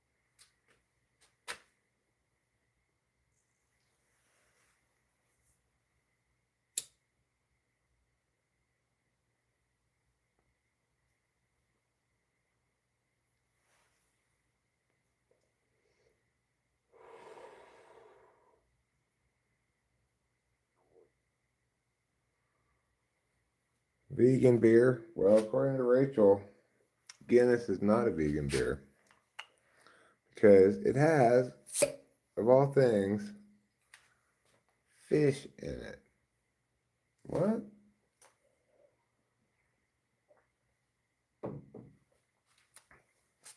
I know, sounds weird, but apparently it's true. On the first day of Christmas, my true love gave to me a beer in a tree. Well, that was nice of her. I mean, assuming it wasn't too high up in the tree.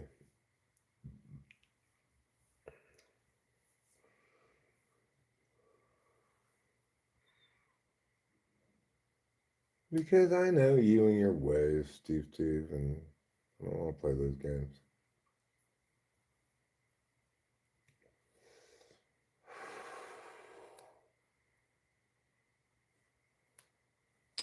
Opioid addiction. Sublocade. Sublocade is the once monthly drug that cures you of opioid addiction.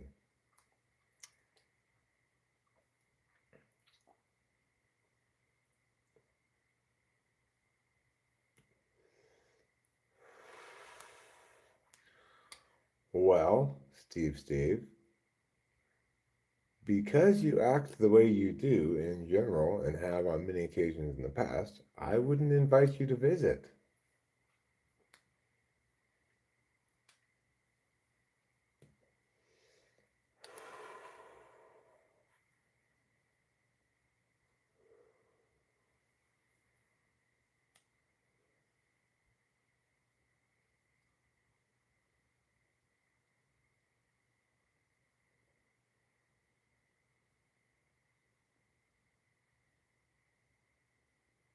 Isinglass, a collagen derived from the swim bladders of fish, is used as a traditional firing agent to beer production.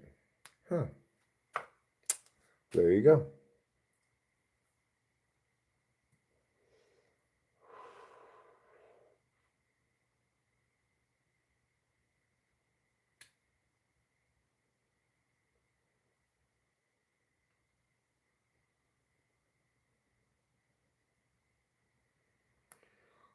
Well, I have taken us to town on some occasions in the past. But I can't live stream the trip to town because we don't have any bars between here and town. Logan Webb getting interviewed now by Ken Rosenthal.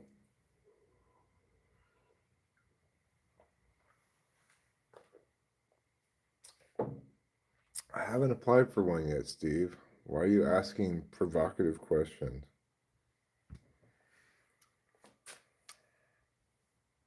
I don't know. Well, because I'm not inside at the moment.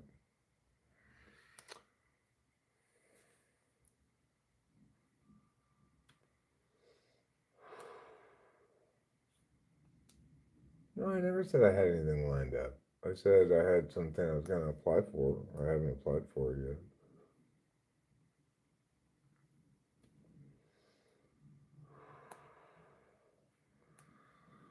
Oh my fucking god.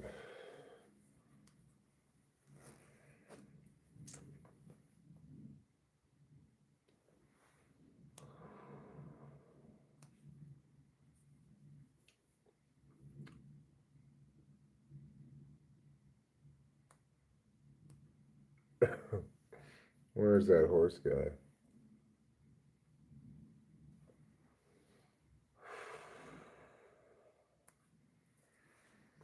Yeah, those were ideas. We're still in the idea stage of things.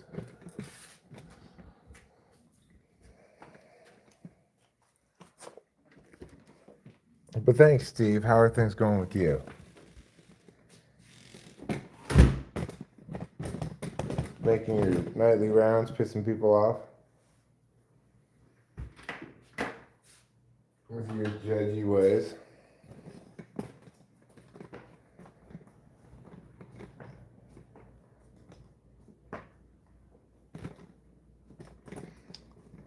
Okay.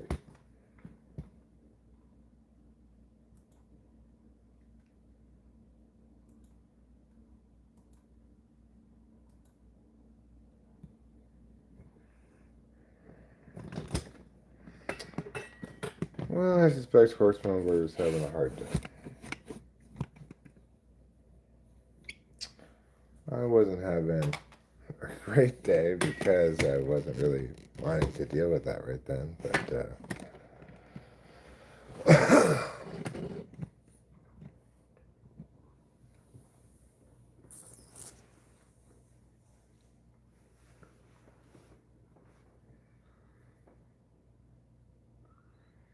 well, I was on mushrooms. It was bad timing for him to want to get me on the phone so badly for whatever reason. He wanted to get me on the phone so badly for. Even though I told him I didn't want to get on the phone with him.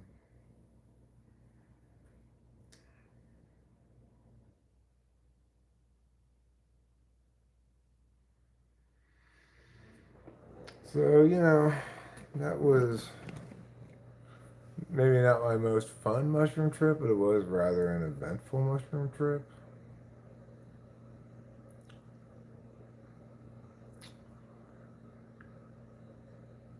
Well, I think I'm gonna wrap this up, watch a little TV, then maybe try to get to bed on the earlier side, and see if I get a better night's sleep tonight. Yeah, well, I'm tired, but remember streaming later. Yeah, you never know when I'm gonna stream. Maybe I'll stream even middle of the night. Sometimes I get up in the middle of the night. So until later, I love you all. I wish you all the best. Good night and good luck.